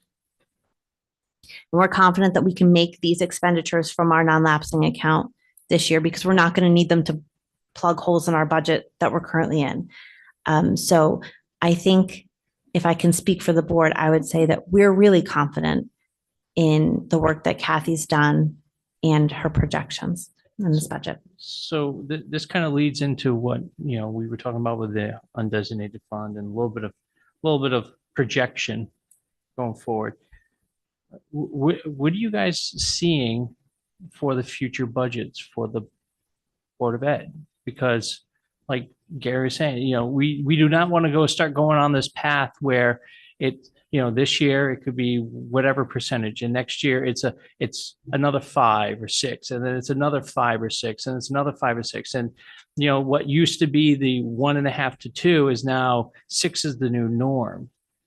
And I think there needs to be some tough questions and answers being answered. And sure, I think that nobody wants 6 to be the new norm. And I don't think that we have a historical look back that would indicate that we think that or believe that. With that being said, let's be honest about what we're all experiencing in terms of cost increase, right? Yeah. And I think that as we look at programs, it's one of the reasons why we're staying the same, right? We have to be looking at sustainability for our programs and our initiatives as well. So we're going into contract negotiations at the end of this year. So we'll have a new teacher's contract to talk about. We have just entered into our transportation contract again. So we have those costs. I can't promise you that our budget doesn't increase, because I don't think that that's realistic. Because of cost increase, it costs more to run our school. But I can tell you that I don't think, like I said earlier, 6.46 is kind of a big deal. Oh, And so I don't think that I could say to you, Dan, relax. If it's that next year, it's just not the big deal. That certainly isn't our drive. Yep. But we will continue to talk to you about where we're at, and I'm hoping that we can come into better, I hope that the course. cost of goods go down. I hope we're not paying that electricity cost next year that we're paying this year. Correct. All right, thank you. So in the packet, not the slide deck, not Troy's spreadsheet, Okay, the package. page 9, total enrollment. Does that include tuition paying kids? Yes. So we're down 8 kids, including tuition paying kids projected, right? I don't know that we're down tuition paying kids, but we're down No, no, no, students no. in our You're school. So I'm just saying, Yeah. you're counting everybody. Bodies in the building. Okay. So we're down 8 kids and we got a 6% increase. Got it. Could I ask an administrative question real quick? Did the line items mean anything to anyone? I just asked this because I was trying to reconcile from the budget that you guys presented last year that has roughly 300 lines. And you can't get there from here, so it's purely in aesthetics, but do these line items mean anything to you, Kathy? Yes, they all correlate. So but the actual line number, like 4 does not match 4. Oh, no. Okay, so the line number does not mean anything. So what? Oh, you're asking for the specific number. Yeah, no, it literally says line number is the cell heading. But they don't match. And they're not meant to match. Okay, that's helpful. Thank you. Yeah, Winona, I think when you go into, because when I requested some of that information for like central office, there's gotta be like subline after subline in Infinite Visions, like till the end of time. There's a lot of lines in there. It doesn't sound like they roll. Nope. I have a list. Go for it. All right. I'll start with just some positive thoughts. Thanks, Sarah. Here come the round. Doesn't mean I'm not going to have harder questions later. It's okay. I like that you're starting with the nice stuff. I do think that the athletic director has done a remarkable job. I'm really impressed with her ability to be creative and focus on expanding opportunities for kids to participate, feeding our talent pipeline. There's tons of data out there about how important school sports are to kids' educational and lifelong experiences. So really happy with that. I do like how the middle school does like an interdisciplinary unit every couple of months. I think that's been great for them. And I don't take advantage of Cub Club right now, but I do really appreciate it. I think it was really important for our town. So I'm really glad about that. I had a couple like tactical questions before maybe the harder questions. So you mentioned it seemed like a question mark around the social worker. We hired someone, but they're So not a social worker. We call it a social worker, but her license is as a mental health counselor, right? So they're mental health professionals. We said social worker, social worker, social worker. But if you're a social worker, that's tied to your licensure.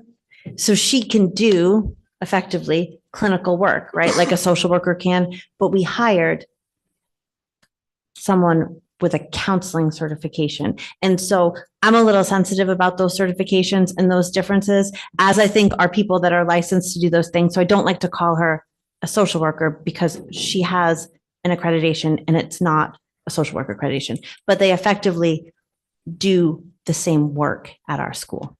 Okay, so she's doing the job description of what you would have Right. I think we mistakenly kept referring to it as a social worker, social worker, social worker. Okay. And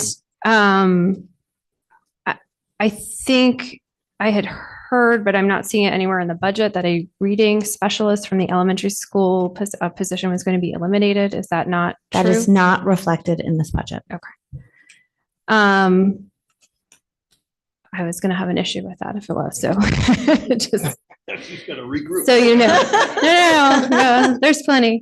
Okay, so then I'm curious what the $500,000 increase for elementary enrichment is. I'm not sure I know what elementary enrichment is. Okay. Do we want Rob to talk about that, or Kathy, do you want to talk about what's in that line item? It's line 22. It's $516,000. Oh, no, I don't have that. Yeah, I have 3,500. Line 22 in our packet. Want to look at mine?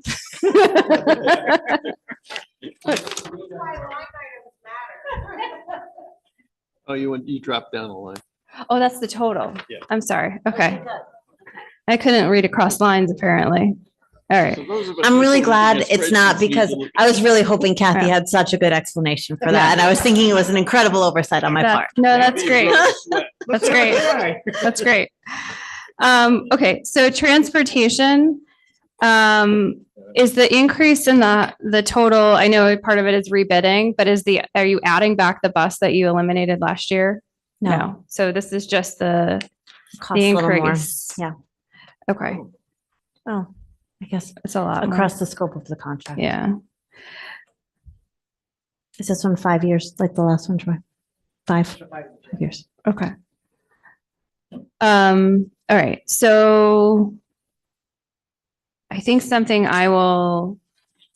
I'm very concerned about the amount of time our children are spending online in front of computers. So my daughter is now that she's moved into the middle school, a significant portion of her day is in front of computers. She comes home, she's a special education student, so it takes her about 2 to 3 hours to do the homework that a regular kid could do in 45 minutes. So that's 2 to 3 hours a night. She's like working a full-time job in front of a computer. So, and I don't think she's an anomaly. Like even if the other kids aren't spending 2 to 3 hours, even if they're spending another hour and a half doing their math or whatever, that's a lot of online time. I'm really curious as to the difference in the cost between I'm in IT. I know how we have moved, like even in my career, like we have moved from I can buy an accounting software package and use it until it dies to now I get subscription fees every year to use this. Like I understand how this stuff works. And I'm very curious if we've done the math on what the difference is between books, which can be reused for a couple years, versus these annual subscriptions. Once you're locked in and it never goes down. Never, ever, ever, ever. Even for very large companies who have a lot of negotiating power, it never goes down, right? So it's always going to go up. Even if we looked at a couple things, my biggest surprise was math. So what's happening, just so people know, with my middle school daughter in math is like, they're not writing things down as much, right? So when they're trying to do geometry, like angles of triangles, they're literally like one of the lessons literally was holding a transparent piece of paper on the screen and trying to trace that, because they're not doing like how we all learned it, which was like graph paper, right? Create a writing, like it's happening on a screen. So what I'm seeing my child do is sit there and stare at the screen and try to think it out instead of like work it out. And I am worried about that. And I have a third grader coming up, and I would love to maybe have some innovative, creative thinking to say, is math one of those ones that really benefits significantly from being online? I know there's lots of great, I think when she was in 5th grade, it was sort of a mix. So they had the Desmos videos and stuff that they got to watch, and those were super helpful, especially for a parent, so I could see what they taught them in class. But then they came home with a workbook and they wrote things down. And I just like this transition to all online. I don't know if it's coding in their brains quite as well, because they're not working it out, you know what I mean? So just something to think about, and just from looking at that software line being so large, I'd be very curious just to look at the math and say, if we took even if you just took 7th grade math and you went back to mostly books, well, you know, and you could reuse those books for the next 3 years, what would that look like? And would that help reduce the cost? Okay, so you don't have to comment on that one. That's just something that I feel somewhat Yeah, passionate we're not about. trying to line item you guys. No, it's just more of like an experience, like just That so would be people are illegal. understanding the experience the kids are having. The last thing I'll say is, I think, so I wasn't clear on the maintenance. So you said, so it looks like the $246,000 increase, that's accounting for the $105,000 budget item, not the 198 forecast. So I guess my question is that, are the numbers correct? So it's 246 in total? Increase. No, total. Total. Sorry, it's only gone down 13,000. Right, because that's all of the maintenance. So if you look at line 64. Yes, that's 198,000. But we were budgeted this year for 105. 198 is our projection because we didn't budget enough money. So we've pulled it back to that $105,000 figure for Yeah. next year because we know we're going to be doing less. But I guess my question is, when I look at the math, right? So you have custodian, you have 1, 2, 3, 4 things that are going up, and they do not equal like the difference between the $13,000 reduction and $100,000 reduction. So I'm not understanding why we're not seeing the $100,000 reduction or closer to it. You're only seeing it in that one line. There's no reduction. There's a reduction from what we're actually spending. So the 198. So you're right, the reduction isn't in the budgeted amount, but rather our actual amount. Or what we're projected to have spent. And if you go to your appendix, you'll find a list in that narrative. You'll find a list of what we've spent, what we're projected to spend.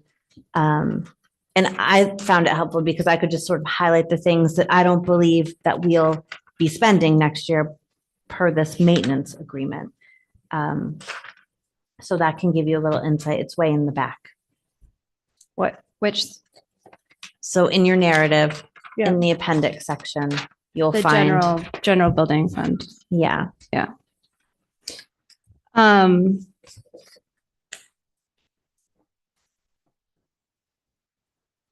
So what you're saying is that that maintenance has increased in totality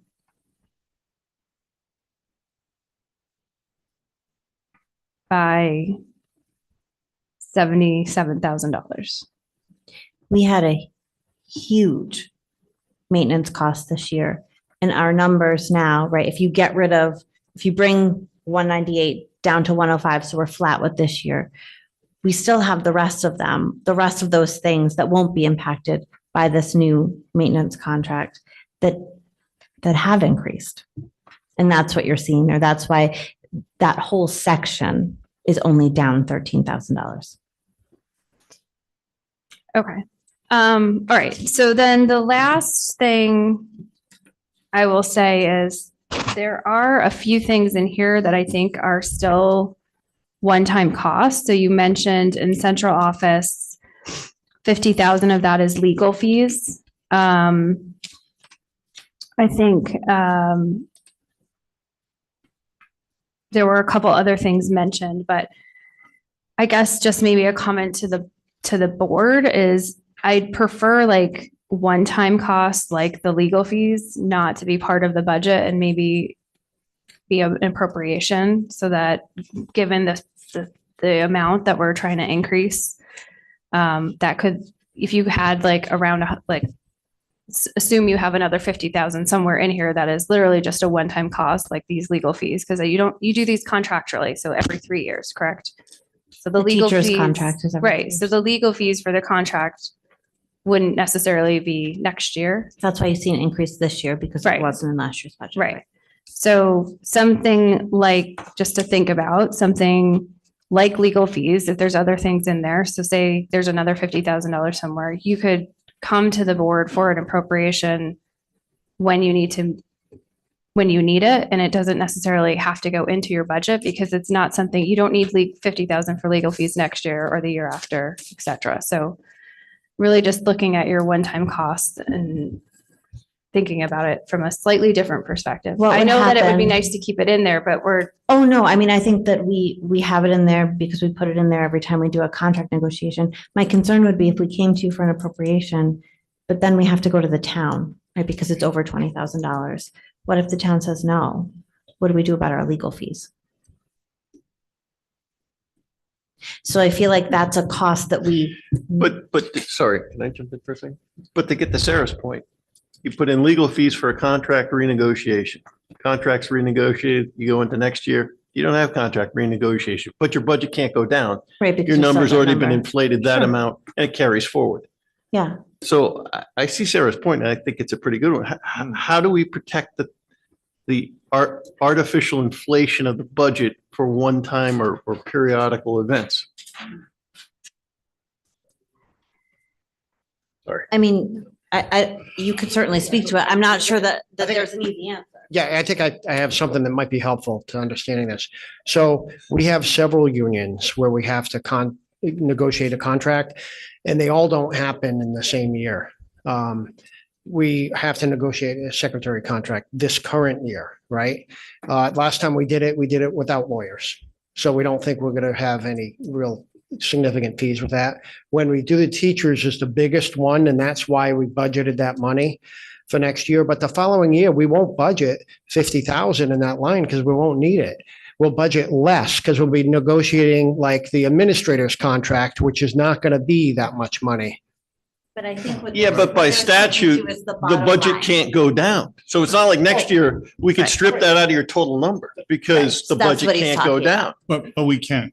We actually, I agree. I understand what you're saying. The automatic increase that'll happen as a result of the salaries going up will more than absorb that. Right. And that's what I would say. It's not, It's an ugly truth, but it's Right. the truth. that's, so Okay. that's all that. Lou's moving his abacus. So I do have we're going to be doing this Monday. Oh, happy day.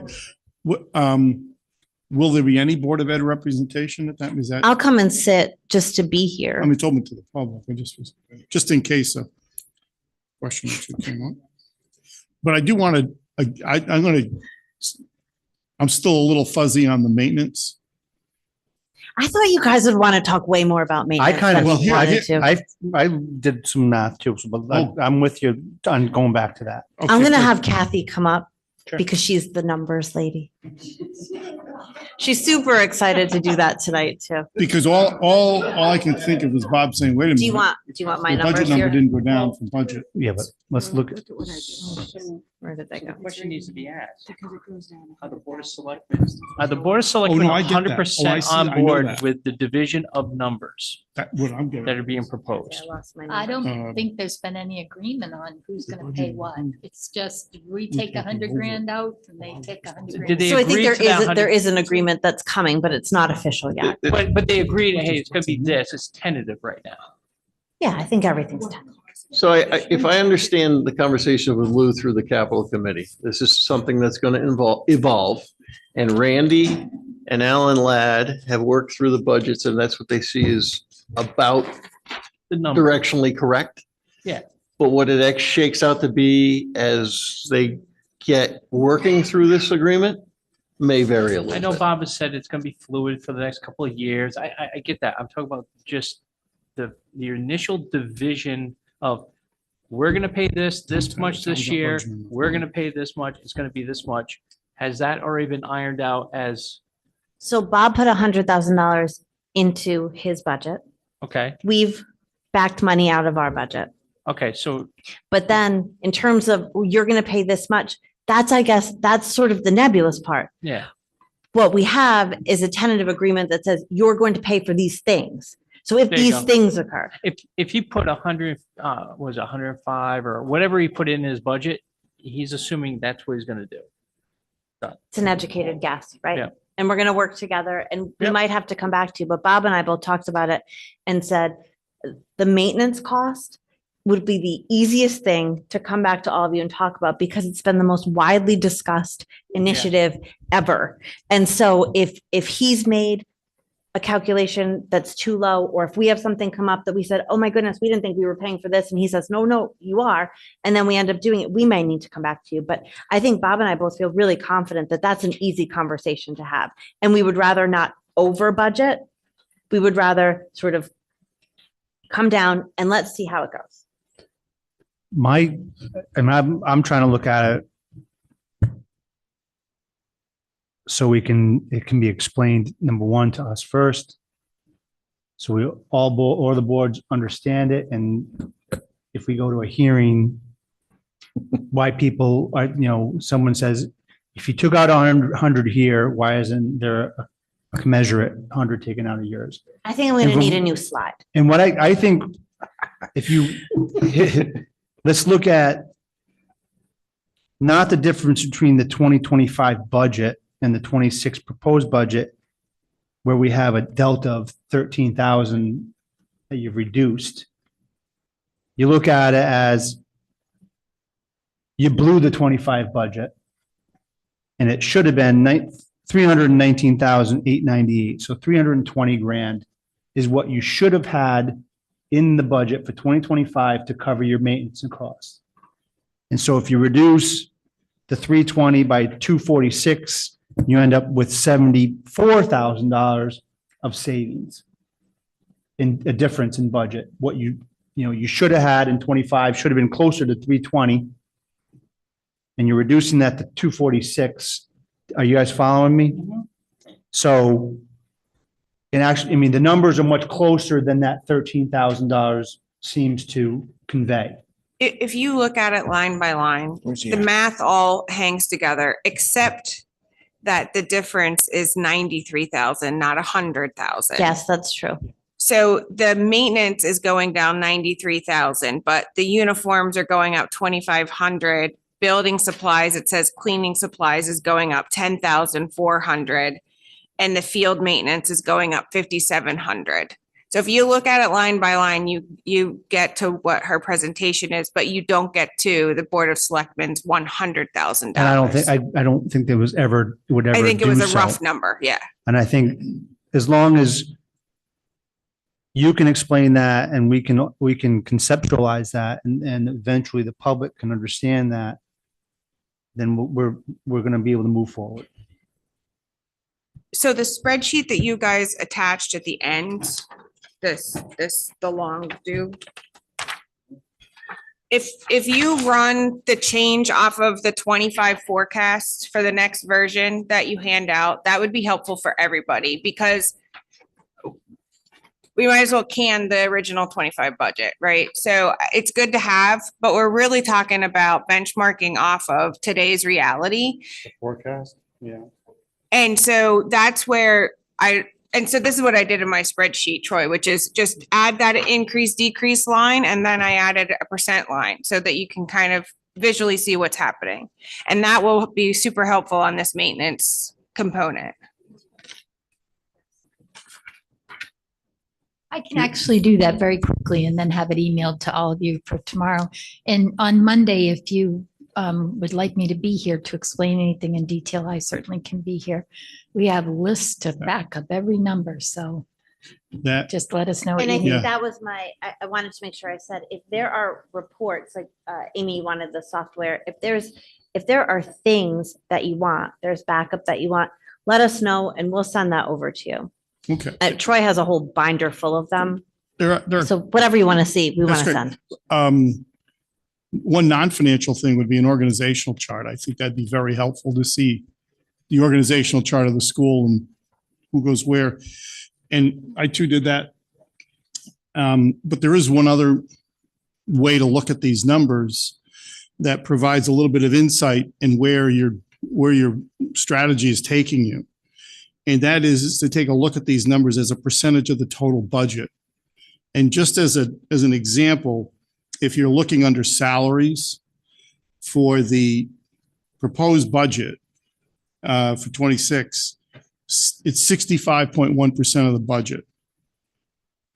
What you're forecasting right now for the end of the year is 66.9%. So you're actually moving resources away from salaries and into other areas.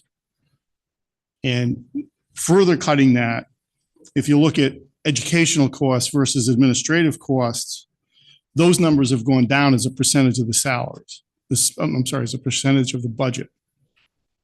And so that is a movement away from those educational costs to administrative costs. But to do that correctly, though, you've got to put the learn person back into the salary budget because that is technically a costing. You need a lot, yeah, exactly. So But I'm looking at brings the it, global. yeah, So- it brings so it pretty reasonably back. I did that check It's. because it's not- 70,000.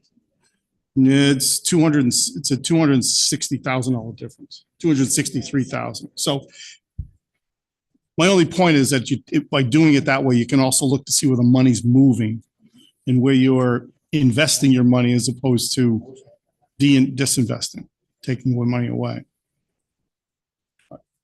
Something to talk about next week because it's late.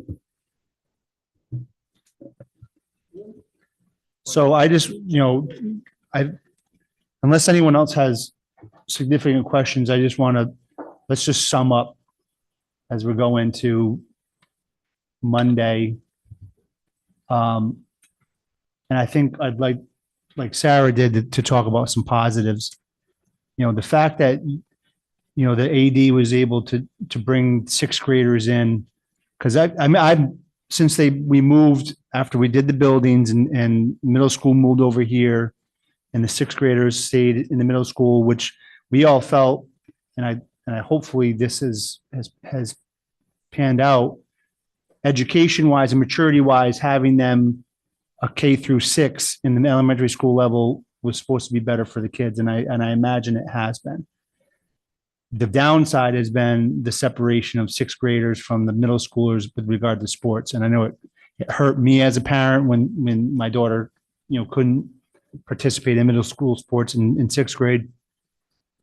And I'm sure, and the fact that, it's our feeder program into those middle school sports are our feeder program into our high school sports, and not being able to field teams because we don't have enough, the sixth graders available. It's fantastic. I'm so glad we're able to do that.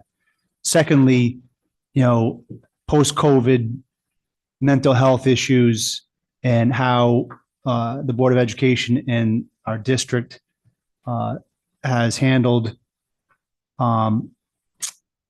the mental health and behavioral issues within our school and how it's been addressed, and the increase of paras and addressing these things has been fantastic. And I'm glad that, we're able to keep our staffing level steady. But I think the programs in general, you guys have done a heck of a job getting us to where we need to be to provide those services. And of course, being schools of distinction and it's like, I think about, are the kids getting off too easy? Because I remember how much I had to study and whatever, but you can't fake test scores, when they're compared to the rest of the state. And we have some of the best in the state. And so we're doing good things. So obviously we have a large increase requested in the 6.46%. And I'm just, looking at the 10-year average of 2.58% is what we've had some of our largest increases in that 10 years, 2018, 19, we had 4.97%. 2 years ago, we had 4.41%. So, but let's say the 2.58% is the average. Last year, we were at 1.79%. So we were well below that average, a 0.5%, more than 0.5%, 0.7%. And so even if we reduce this year's budget, so the difference between 4.6 and the 2.58, is 4.2 or whatever. I'm just throwing the numbers out here. Kathy, you can cross-reference, and Lou. But say like we were under budget last year with the percentage that we went under.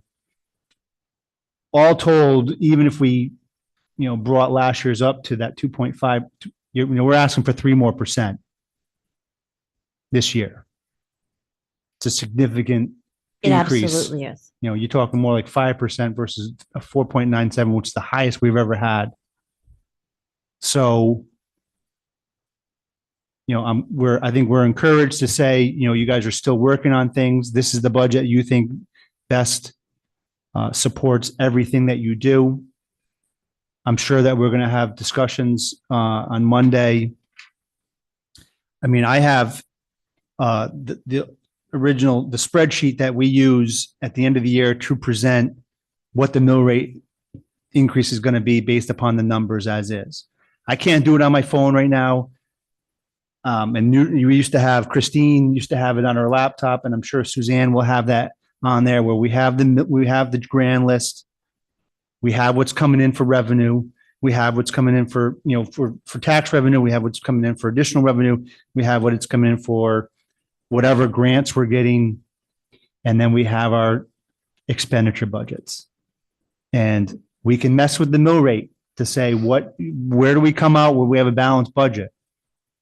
And right now that number's going up. I can't even plug it in and I know that number's going up.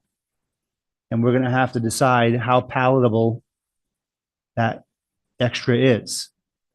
So we appreciate all your work you've done. But we're by Monday and certainly by next Wednesday, we're going to know what these two budgets are going to bring to our wallets. And we'll move forward from there. Thank you all for being so patient. You have more questions? No questions. I was just gonna say, I thought the narrative was very well organized. And I appreciated your attempt to preemptively have information to answer questions like all the software list. So thank you for all the hard work. I know this is a lot. If you think of anything between now and Monday, even as individuals that you want to see, I mean, Dan reached out and we were able to get those reports really fast. So feel free. I want you to have it by Monday. And I want Gary to have it in plenty of time before Monday. And we are going to go right to public comment since we moved everything else. So, I would maybe suggest that everyone stay just for the public comment parts, seeing that we're going to have, more discussions. So, so with that, we were going to move to public comment.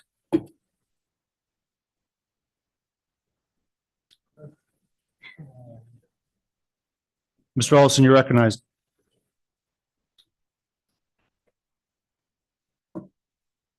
Do I need to give my name again? No. Okay.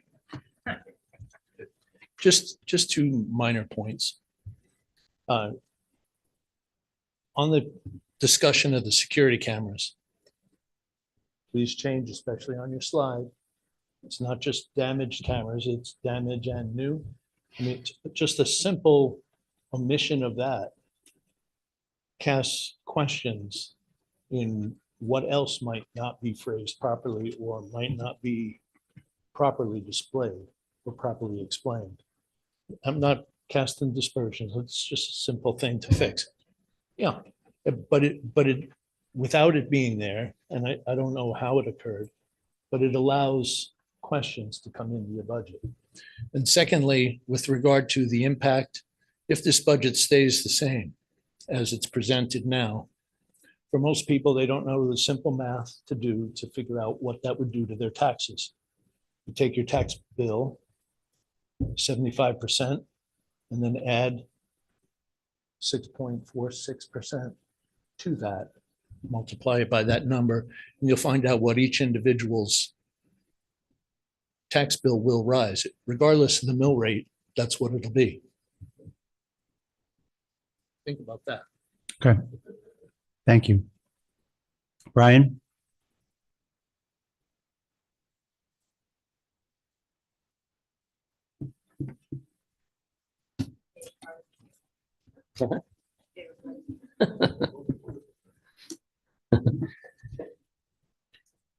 Well, I don't really think I have to tell everybody that 6.4% is way too high. Not what you eat here. Anyways, and I might need correction on this. I understand that once it's voted in, the educational budget, automatically they get it next year. Now, I also understood, or I heard years ago, and I'm not sure, and then maybe the Board of Finance can help me with this, is unlike the Board of Selectmen's budget, the school can take money from here and put it over here from line items. So the little discussion about the 50,000, they could just take that, move it over here if they want. So, and I never liked that rule anyways, that they automatically get, because they can go up. And it's always contractual raises and obligations to the unions.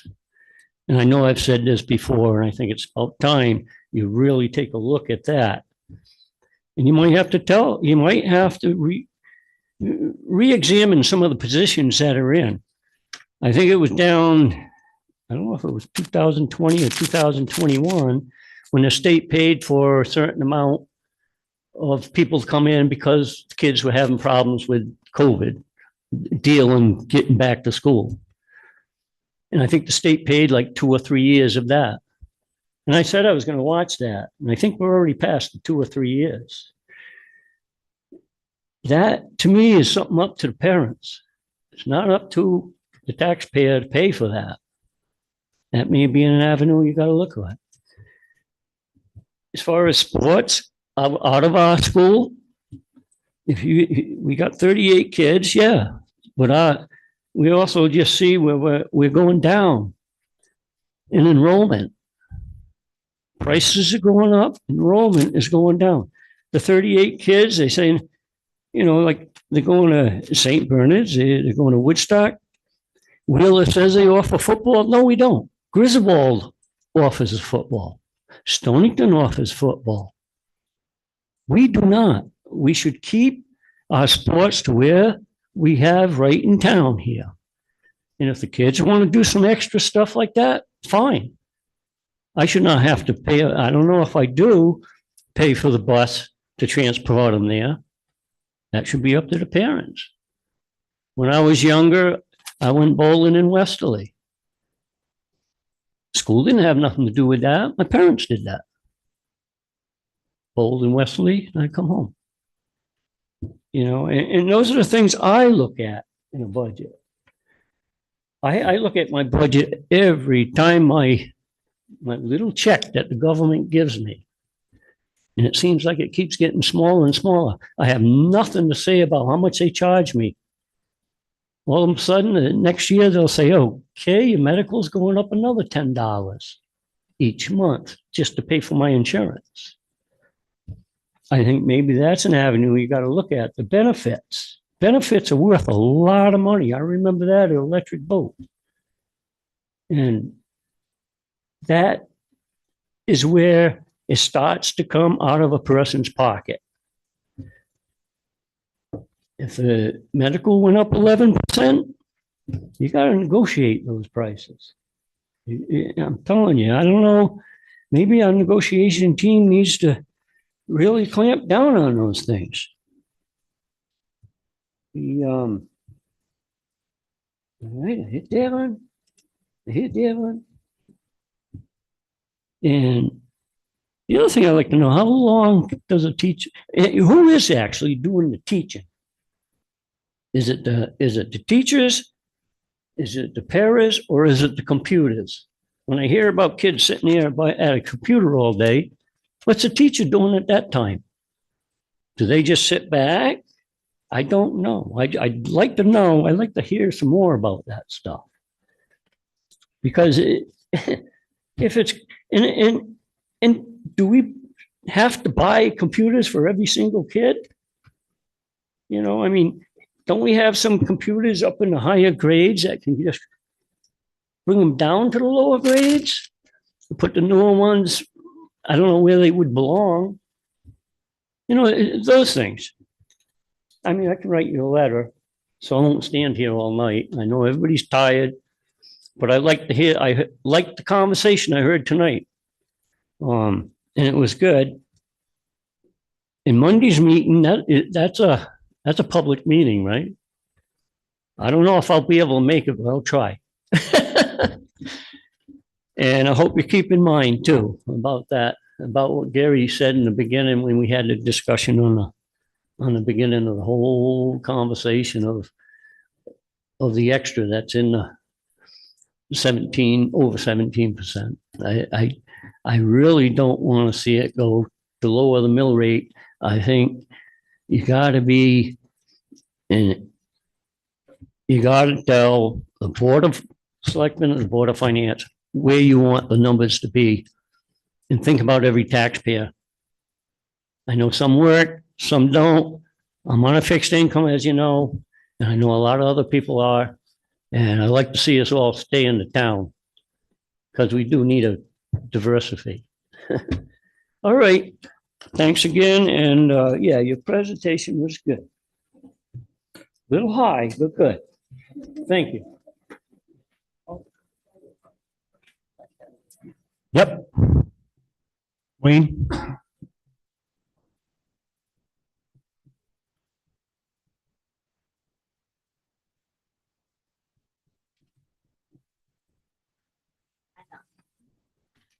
Wayne Coates, Wyassa Road.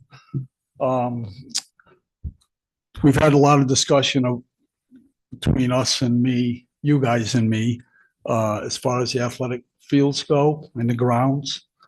I see on here that on a non-lapsing account that we are using Tom Irwin Associates for consulting. Are we paying them a consulting fee? That's the person, it's just on there. We paid them to come in and do that study, and we paid them to write our RFP. Okay, and that's we're not consulting with them to do maintenance on the fields or, okay, and the RFP. Just for people at home, the answer is no to that question. You don't have to go out to bid to have somebody do the RFP? You don't? We have to have an RFP for the service. Okay, but for somebody does somebody give you a price to do the RFP, or do you just automatically hire that person? Okay, so he charged $46,000. Okay, so my point is, I know the town has a number that if it's over a certain number, you have to go out to bid. To me, that $46,000 is probably considerable over that number for the town. Am I correct with that? It's the type of service. We have a very similar purchasing policy. Okay, now I'm going to go to the maintenance of the athletic fields. Do you guys have one of those microphones that work? This one?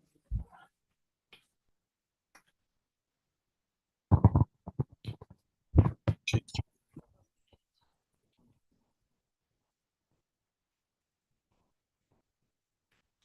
It shows for 2025, 34,000, if I'm reading this right, $278 for maintenance of the athletic field.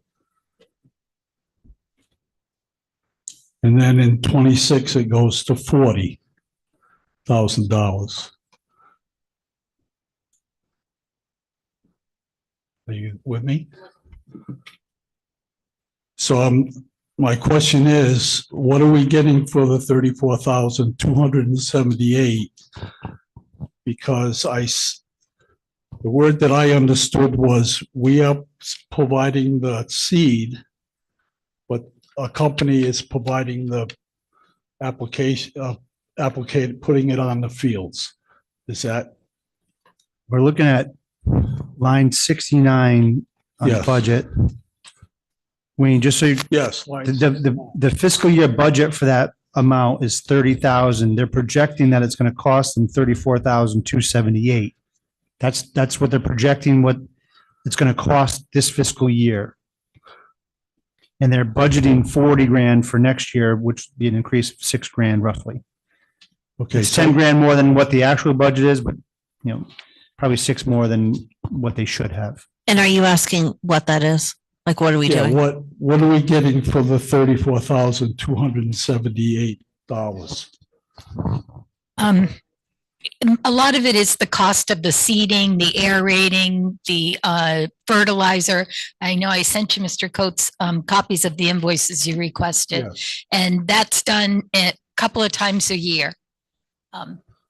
Okay, so what I'm trying to understand is some of the information that you sent me, if I totaled it up correctly from 2024, it was considerably amount more than the 34,000 would be. So it seems like we're spending an awful lot of money on the athletic complex, which I understand is we have to, but when I'm hearing through different people talking around town, our athletic fields are not in very good condition. There's a reason for that. Either whoever is maintaining the fields isn't keeping up, or it's overuse.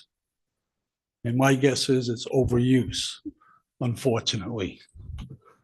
When I was groundskeeper here, I wasn't liked a lot of times because I put a lot of emphasis on not using the field at certain times. And baseball season is coming up now. And I noticed last year when I would swing through for the baseball games, there was an awful lot of activity on the soccer field. And the soccer field is in very bad condition. So the programs that were out there in May, June, can you tell me what kind of programs they were? Most likely lacrosse.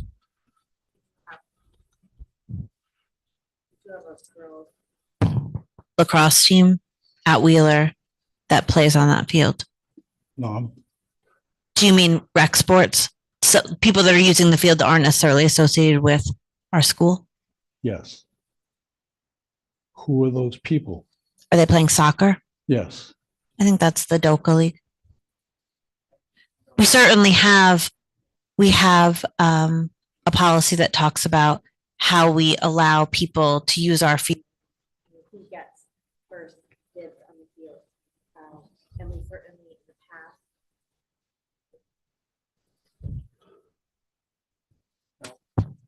In the past, we've allowed youth lacrosse to use that field. I know that there's soccer league. Okay, So it's not just the Wheeler Middle High School. correct. Carl, why don't you just, can you come over and grab that stuff? Grab Is it Carl's. somebody doing a soccer camp? It was. Oh, thanks.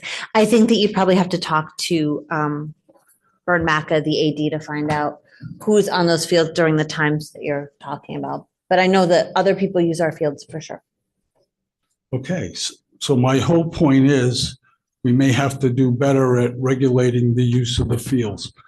And I'm a proponent of kids using our fields, but if we don't use it correctly, we're gonna be in this situation that we're in now. And to recoup, to get the fields back for soccer next season, it's gonna take a lot of, especially if we allow the same group to come out this time of year and use it again, because we're never gonna recoup to have the fields ready for our soccer team next fall. So I'm just trying to point out through my experience, again, I like to have kids use the fields, but we don't have 5 fields that we can rotate and use. We have one complex. And unfortunately, we have to monitor. And if the kids who are using the field in May, June, whatever that time frame was, if they're from out of town, try to go to the other schools that the kids are coming from. Because I know there was a ton of kids out there. And I know I've talked to other parents and they are not happy about the condition of the fields. So again, we've had conversations and I just try to give my input from what I know. And it's something that you really need to think about. And I don't think to get the fields back to where they should be, $35,000 isn't gonna do it. And then the $40,000 next year may not do it. So anyway, it's my 2 cents. Thank you. Thanks, Mr. Votes. I mean, I think, for anyone listening and maybe one on the board, and we also there's money allocated through the non-lapsing account that the Board of Education has for. Yeah, but when that money goes, Mike, what's gonna happen? I mean, we have to regulate use of the fields somehow. That's all I'm saying. Yeah. Well, if it's a question of whether or not we should have more money on there, that's definitely appropriate for this meeting. So more money for maintenance, apparently.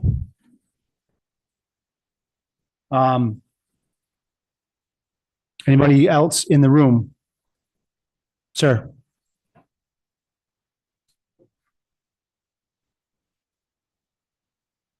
If you could just tell us who you are and where you live. Sam Emmert, 85 Rocky Hollow. First of all, thank all of you for the numbers you put together and the plan that you've put together tonight. I know it's a lot of work. I know in a lot of cases it's a thankless job. So I do appreciate it. But I also stand up here tonight. I want to represent a under the radar, overlooked. Most of the time, nobody thinks about them. There's a demographic in North Stonington that is not represented at this meeting tonight, and that is the homeschool families. That also represents more than likely the reason why the school enrollment is steady or declining. I don't know the number of homeschool children in North Stonington, but my estimation would be probably around 80 to 90 students.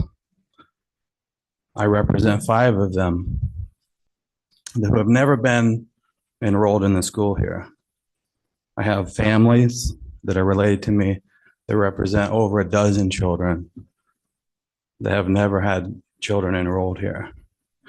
So it's difficult to come in here. And well, I want to also emphasize that these families typically are made up of a single income family. These are not families who have their children in the school and can afford the time for both parents to work. These are usually middle-class families in modest-sized homes with our taxes approaching $8,000 to $10,000 a year on our property taxes. But we haven't talked about revenue that much this evening, but this is a consideration for the Board of Ed and for the Board of Finance to really consider this, because we do pay revenue. We pay our taxes. We don't complain about it. Hopefully I speak for most of the homeschoolers. We're good citizens. We want to raise our children to be good citizens. but we've made a choice to homeschool our children. These numbers are hard to hear, considering families like my own.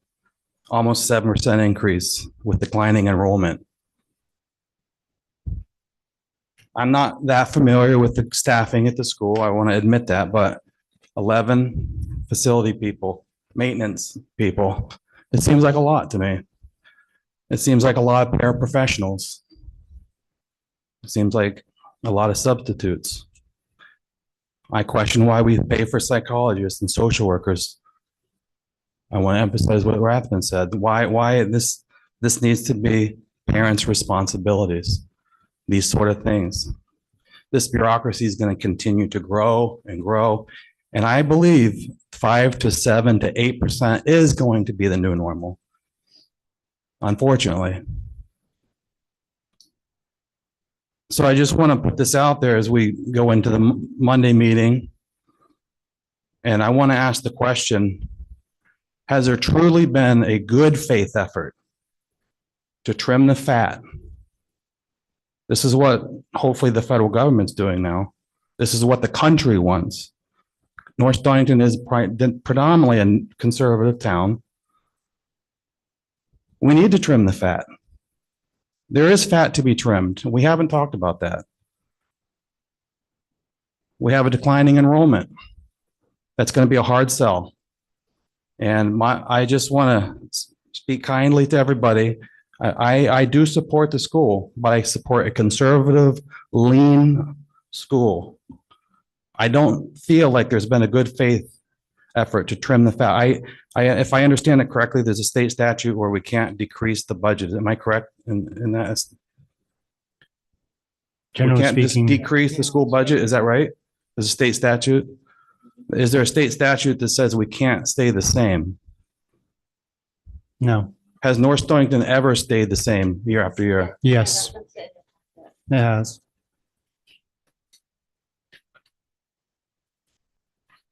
Two 2017, 18. Okay, 2017. Well, I would encourage us to be another year where we stay the same, because families like my own are increasing high costs, and we're trimming our fat. And I want to encourage you to do the same. Thank you. And again, thank you for your efforts. Thank you, sir. We do appreciate your coming out and commenting on that, because it brings a different perspective, and it's eye-opening, and it's very well received. Thank you. Anyone else in the room? Hello. Hi. That's really loud. My name is Anna Zeman. I live on Farm Pond Road, and I'm a current junior enrolled in Wheeler High School. And I wanted to give a little bit of a student perspective on some of the issues that were talked about tonight. Fantastic. So one of the things that we were just talking about is enrollment. And I think a lot of that just comes from the graduating seniors, because honestly, when you track most of the numbers, like most of them are staying the same. If you follow like from the 2024 to 2025 to the 2025, 2026, when you move the kids up a grade, like all the numbers are pretty much staying the same.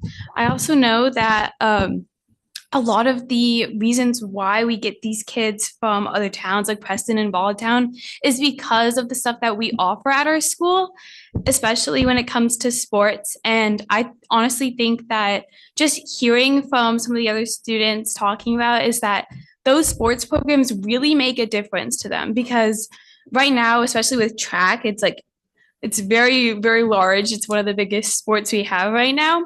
There's a lot of kids on the track team who have never done sports before this year because they never had one that fit for them. And I really think it is important to think about the kids that are coming to our school because we're offering football and because we're offering all these options. Because frankly, when we're talking about the number of enrollment dropping, those numbers will continue dropping if we cut these programs. And I think that it's important to think about the impact that they bring to our community and the culture at Wheeler. Because what we have right now is a system where every kid can feel like they can get what they need. Like when I needed to improve my German skills, because that's what I want to do for my higher education, I was already enrolled in an outside German program, but it was only 1 day a week. My family was already paying, I think it's around $1,000 a year for tuition for just me to go. And last year I had my brother as well, but this year's just me. And it wasn't enough for me to get to that level because I couldn't find out about it until my sophomore year. And if I want to be able to test to that level for university, I wouldn't be able to without extra support, which is what Wheeler was able to offer to me without having to pay any additional costs on top of that $1,000 that I was already paying for other sources. So I honestly feel like we need to highlight the benefits that this school is bringing to our community. And I know that it's difficult because nobody likes this percentage point, and I definitely feel like there is room to be made. But when we're talking about these numbers, we also have to take into the fact that they have a large impact on many students and many families. And I think that those impacts are really easy to ignore when you're just looking at the numbers.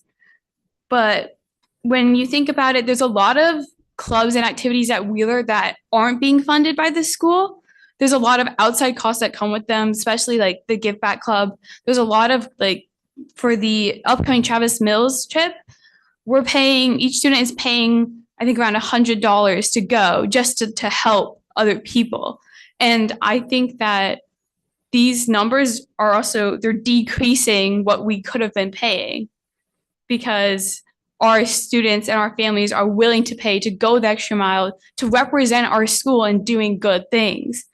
There's other things that we had like Model UN, where we were paying that for ourselves and we're having parent volunteers transporting us. So sports is much more difficult because we have these larger teams, but that's not taking into account the numbers that our families are already paying. And I'm not saying that we need to add those into the budget.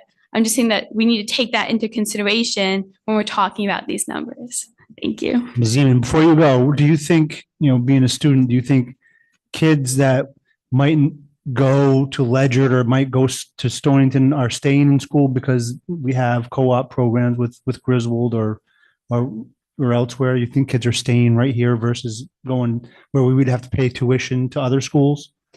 I know that there's definitely been a large increase in the amount of people that are staying, especially with these pathway programs. Before we offered that, even more kids were going to these vocational and technical schools to get that kind of education and focus that they needed for future careers. But now they can be able to stay in a community where they're probably more familiar with and be able to still get those skills. I'm sorry. In addition, I know that I have a lot of friends who are coming from other towns, and they all talk about the specific reasons why they come here, whether it's the classes or the sports or the community that they've heard about at Wheeler, because our reputation precedes us. We have a fantastic reputation among other schools and among the places that, kids go all the time. And I think that all of those things help people come and stay at Wheeler. Great answer. And thank you very much for coming in and participating. How about anyone else in the room?